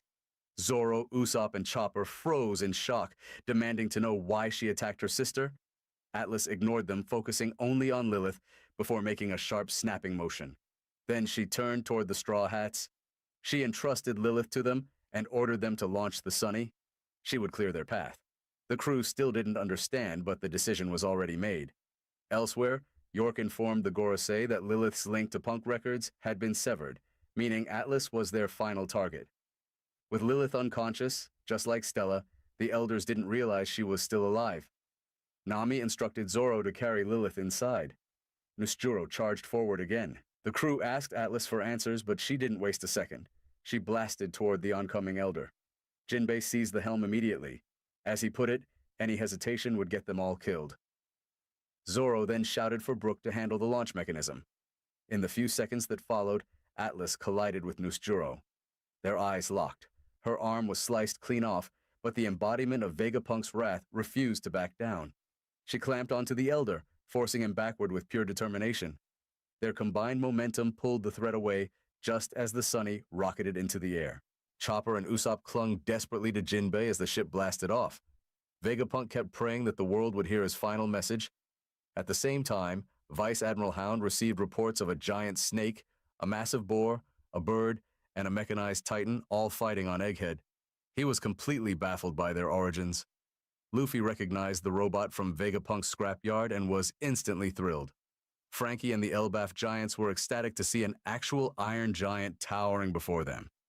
Emeth gazed at Luffy and greeted him as Joy Boy, overjoyed to meet him once more.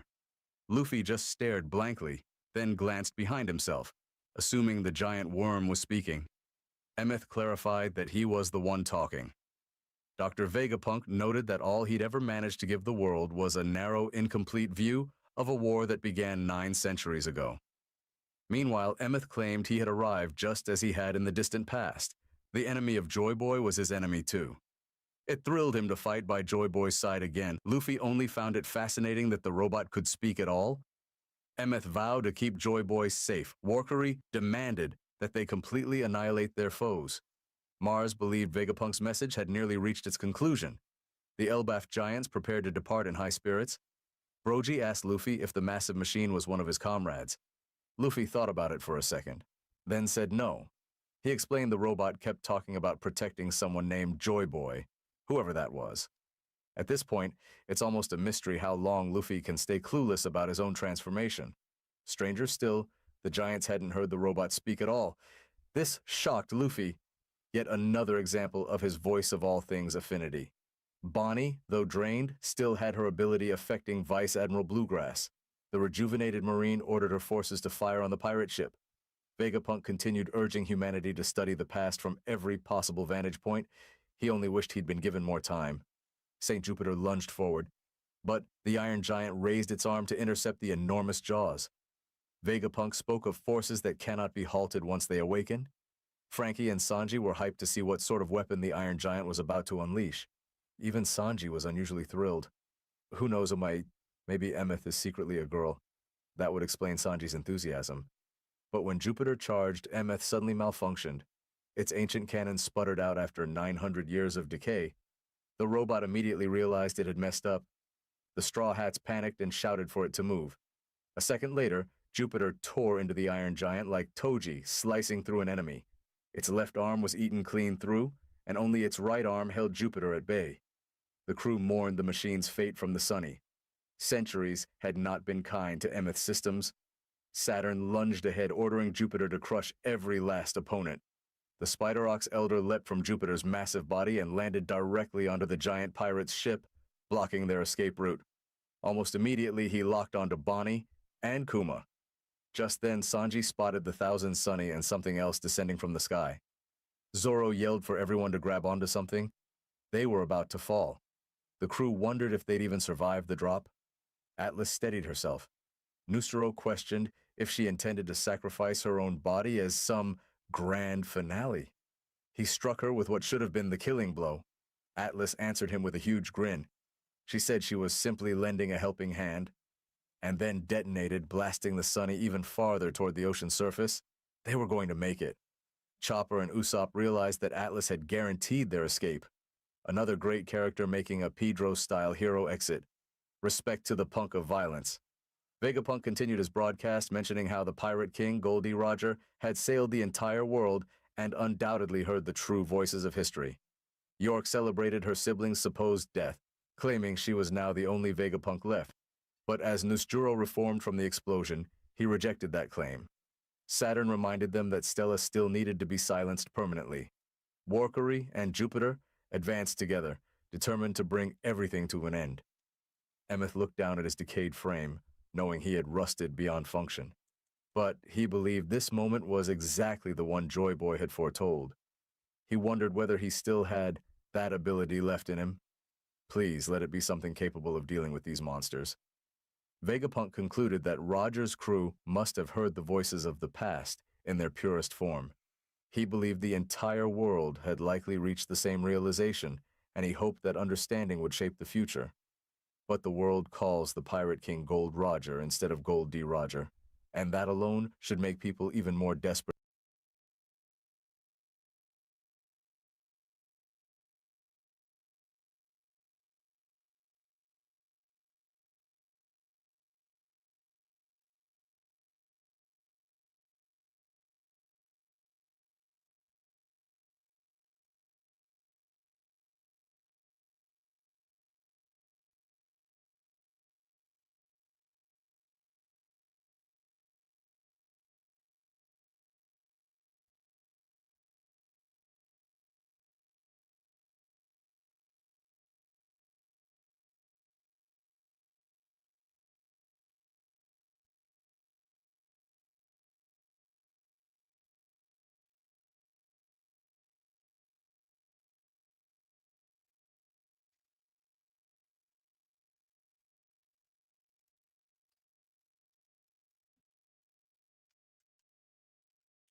Spoilers for chapter 1168, Elbaf Snow. If you're not caught up,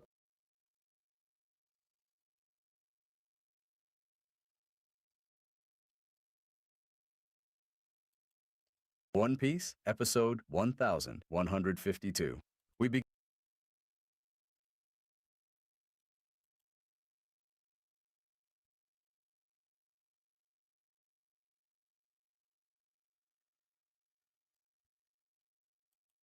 One Piece, episode 1151. Chaos erupting across the Marine fleet.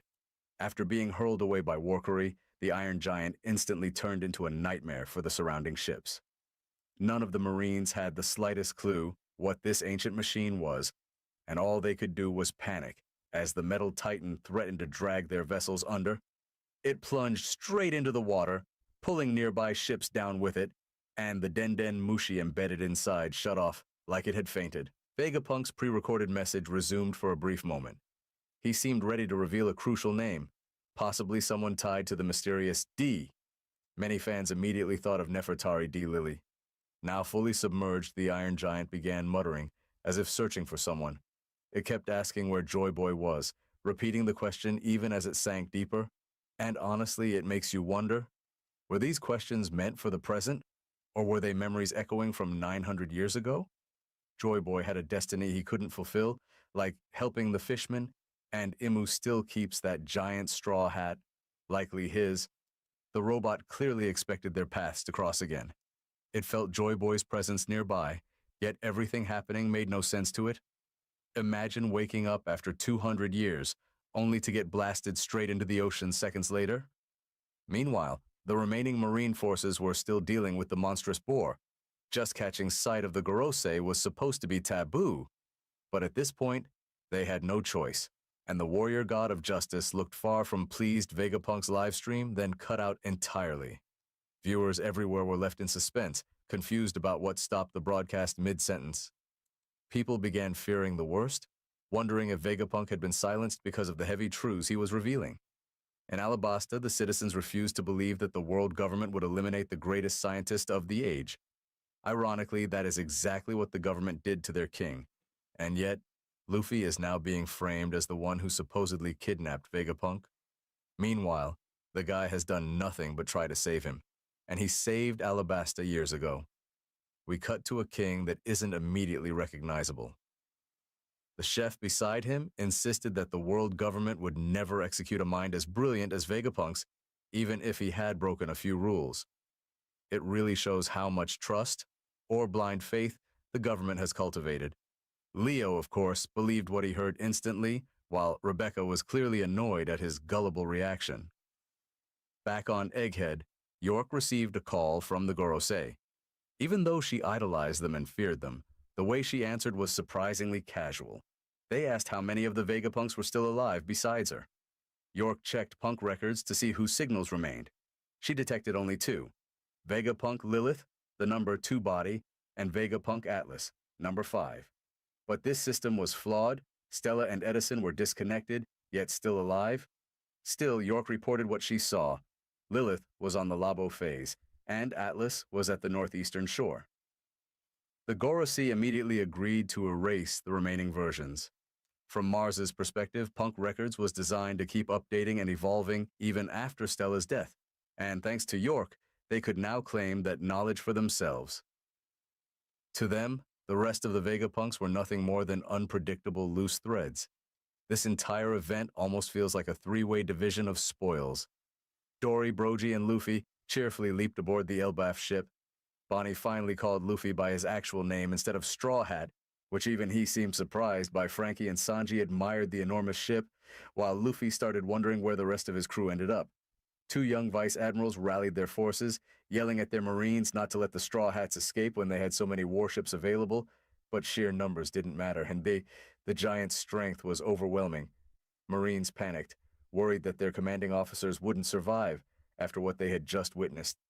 Vice Admiral Dahl, Vice Admiral Bluegrass, and even the mechanical sea beast weapon had all been transformed into tiny children. Bluegrass hated being stuck in such a cute form, but even she had to admit that Bonnie's power was unbelievably frightening. Even with its drawbacks, the Toshi Toshi no Mi remains one of the most versatile abilities in the series. Bonnie herself is still only 12, and we clearly haven't witnessed the full range of what this age-bending power can do.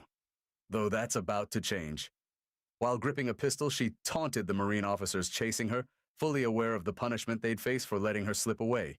And honestly, if even Nustro couldn't take her down, no ordinary Marine is going to manage it. Kashi was hauled back onto the Elbaf ship after getting worked over by Vice Admiral Dal Oimo, was thrilled to see yet another of their giant brothers, and the reunion brightened the mood on deck. Sanji updated Nami through the transponder snail, telling her that their group had already set off. She assured him they'd follow right behind.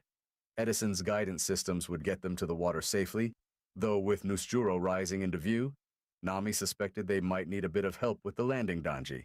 Fired up as ever, promised he'd protect Nami, Robin, and Lilith above all else. He even vowed that he'd dive in and pull them out personally if their vessel went under, a comment that irritated Usopp to no end, since everyone except him seemed to be the priority. Frankie stepped in, assuring them he'd keep the ship intact, which only made Usopp grumble louder. Suddenly, something blasted toward the giant's vessel, the Itzamade-like form of St. Marcus Mars. Sanji clenched his jaw as the elder approached, and Bonnie immediately snapped to attention. This was the third monstrous elder she had faced with her own eyes. Meanwhile, Luffy was already bonding with the giant's chef. The cook had been warned about Luffy's unstoppable appetite and had prepared mountains of food ahead of time. Only to watch it all vanish in seconds, Luffy apologized, explaining he needed the calories to crank up Gear 5 again and told the chef to cook more later. The giant burst into laughter at how casually he said it. Mars unleashed a devastating flame beam. The giants leapt into action, forming a fiery shield to protect the smaller crew members, but even so, the blaze spread outward and threatened to reach their sails. The two shield-bearing warriors were introduced as Bjorn and Sig, names drawn from Norse legend, Bjorn Ironside, a famed Viking leader, and Sigyn, Loki's steadfast wife. Whether Sig has any connection to Loki's lineage remains to be seen, though I doubt it. The Marines below were baffled to see a massive flaming bird seemingly on their side. Danji thanked the burning giants for their protection, while Bonnie urged the group to get Stella and Kuma's body out of danger. Immediately, Atlas volunteered to carry them. Dory and Brogy groaned as yet another monstrous elder joined the fight. The frustrating part was that they couldn't simply run. This one had wings and could pursue them endlessly. Mars felt the same irritation and announced that none of the pirates would be escaping today. That's when Frankie noticed something strange. The ocean itself began pulsing as if bouncing to a rhythm. Marines panicked, thinking another earthquake was erupting. Luffy, meanwhile, was delighted, since the timing lined up perfectly with his now full stomach. As the sea continued trembling like a giant trampoline, Marines wondered whether Vegapunk's warnings about rising water levels were actually coming true, but Mars realized what the phenomenon was and shifted his focus. Luffy spotted Bonnie and shouted happily to her. Shocked, she exclaimed, "Nika!" once again, though Luffy still had no clue what she meant. Bonnie had gone through so many names for him at this point that even she looked confused. Dory and Brogy, on the other hand, were dancing joyfully to the drums of liberation. Though Brogy reminded Dory that one of them needed to stop celebrating long enough to handle the spreading fire, Luffy invited Bonnie to come help him clean up the troublemakers. She doubted she could keep pace with him, but Luffy, even without understanding her devil fruit, believed she could. Hearing that confidence, she remembered what he told her earlier. This form is what he looks like when he's completely free. With that in mind, Bonnie unleashed the power of a distorted future. While Kuma's real body remained motionless, we were shown the memory of the promise he once made to Ginny. Bonnie's chosen future was clear, one where she is finally free, and, suddenly, there were two Nikas, two sets of drums, two liberators, and Luffy couldn't be happier. Honestly, neither could I. The Marines had no clue what they were witnessing. Even Mars lost his usual confidence as Luffy prepared to take on yet another elder. At this point, the only one he hasn't thrown hands with is Nustro Bonnie, geared up for battle beside him. Elsewhere, the drums of liberation were producing an effect that Warkery and Jupiter clearly despised. Something was off, dangerously off, and they urgently needed to move. It's worth remembering the Iron Giant's rampage 2 centuries ago wasn't actually defeated, it's simply powered down mid-battle. But now that Joy Boy's presence has returned, that ancient fight is resuming where it left off. We begin with Kaku shouting at Stussy to get out. With his back turned, he asked if she really didn't expect this reaction from him. Any idea of them being friends was laughable to him. Even so, he admitted he once held a certain professional respect for her, because she had always been the kind of agent who wouldn't hesitate to make the hard call. But he knew one thing for sure. Nothing in the world would ever make Rob Lucci forgive her betrayal. Stussy tried to speak through her tears, but Kaku cut her off again, louder this time, telling her to just leave. Once she was finally gone, he struggled to keep his real emotions from spilling out. Earlier, we saw that her mention of friendship had genuinely shaken him. Kaku understands perfectly well how merciless Lucci can be, so pushing her away was the safest choice. In moments like these, it becomes clear that even the Cypher Paul assassins still have hearts beneath all that training. Meanwhile, on Egghead's northeastern shore, Bonnie was marveling at her newly achieved Nika-like form. Luffy was laughing uncontrollably, his joy almost sinking with the rhythmic liberation drums echoing around them. Because of this form, the Marines instantly recognized him. He looked exactly like the image on his current bounty poster. The Elbaf giants were ecstatic to finally witness the fabled warrior of liberation with their own eyes. St. Mars let out a displeased grunt as he noticed the presence of 2 Nikas. It didn't take him long to realize Bonnie was copying the divine form my thanks to her God. devil fruit abilities. Wasting no time, the Elder fired off a vicious beam attack to put them in their place. Luffy told the others that no matter what they tried, attacks wouldn't do a thing to this creature. He'd seen monsters like it sliced, smashed, and crushed without feeling a scratch. Luffy inflated into a massive balloon and absorbed the full force of the Itsumar's blast. The attack clearly hurt, but he had a plan. He wanted everyone to throw him at the Elder with everything they had. Sanji and Frankie agreed instantly. No hesitation at all. Frankie even seemed pumped about the idea. Bonnie, on the other hand, looked completely stunned by their reckless strategy. Hearing this, Dory told the Straw Hats that they would personally deal with the giant bird-like creature. Brogy scolded their fellow giants, telling them to quit dancing around like fools and get the fire out so their ship could move again. The other giants were taken aback since their captains were literally dancing along to the drums of liberation moments ago. The way Elbaf worships Nika honestly feels like Japan's obsession with Sentai heroes. Luffy looked absolutely unhinged when he grabbed the Elder's wings, shouting at his crew to hurry up while he still had the beast restrained. As the trio prepared their combined attack, Sanji reminded Bonnie that the captain's orders are absolute, ironically hilarious coming from one of the least obedient crews ever assembled. All 3 prepared special attacks just for this moment, and despite being new, they weren't holding back at all. Bonnie even had her own partially coated spin on Luffy's elephant gun. The trio slammed their strikes into Luffy's exposed back, making him shriek in agony. Bonnie's jaw dropped.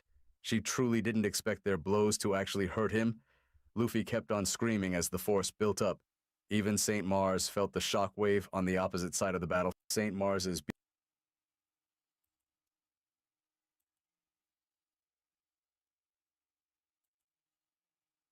Doll and the other nearby Marines, however, were far from impressed. This situation had reached a level of absurdity even they struggled to comprehend. Then the massive boar elder began to snort violently. St. Workery barreled past both Luffy and Jupiter, charging directly toward the ship. Luffy yelled that the boar's hide was extremely tough, while Dory and Brogy urgently ordered their crew to get the vessel moving. They knew all too well how dangerous the elder beast was. The elder launched himself over the sea, completely prepared to slam into the ship. Although how he planned to recover afterward, considering the sea nullifies devil fruits, was anyone's guess. Bonnie, exhausted from sustaining the Nika-like freedom form, couldn't assist. The transformation drains its user heavily. Luffy himself shrivels up like a dried apricot when his power ends. Suddenly, Luffy reacted to a sensation coming from deep below. At the same moment, Dory and Brogy screamed in terror for their Joy Boy told the Iron Giant, Emeth, that the moment they'd been waiting for had arrived. Workery was knocked back toward the island. Emeth, however, questioned what Joy Boy truly meant by this. Yeah, we can watch this to be updated of anime.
おでんに候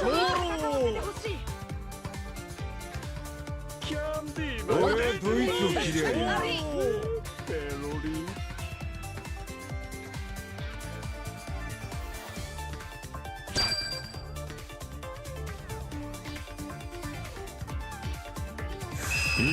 おでんに通りもどきごめんなすって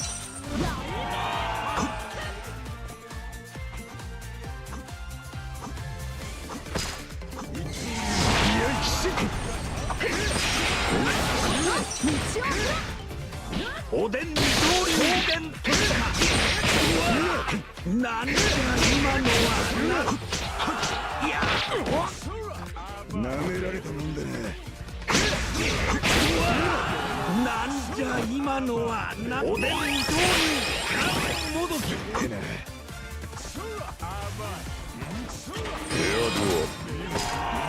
ソルいやすべては正義のため。ソル加速は力。おでんに通り方言と終わりだよ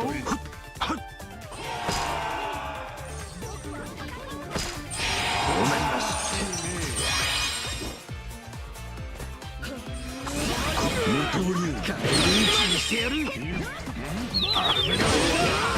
なんじゃ今のはな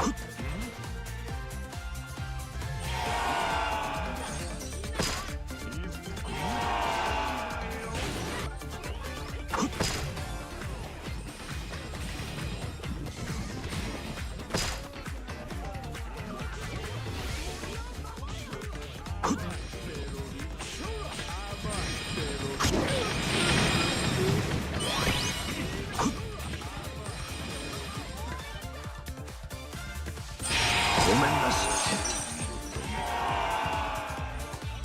エアドアソルおでんに通り方言とおでんに通りもど正義のため。ソル乱脚撤回。きいや信じがたい。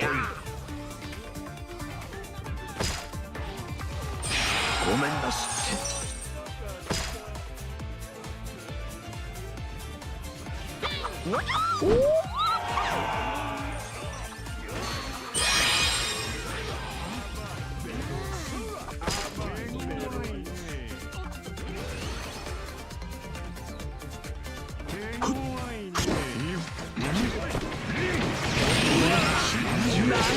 今のは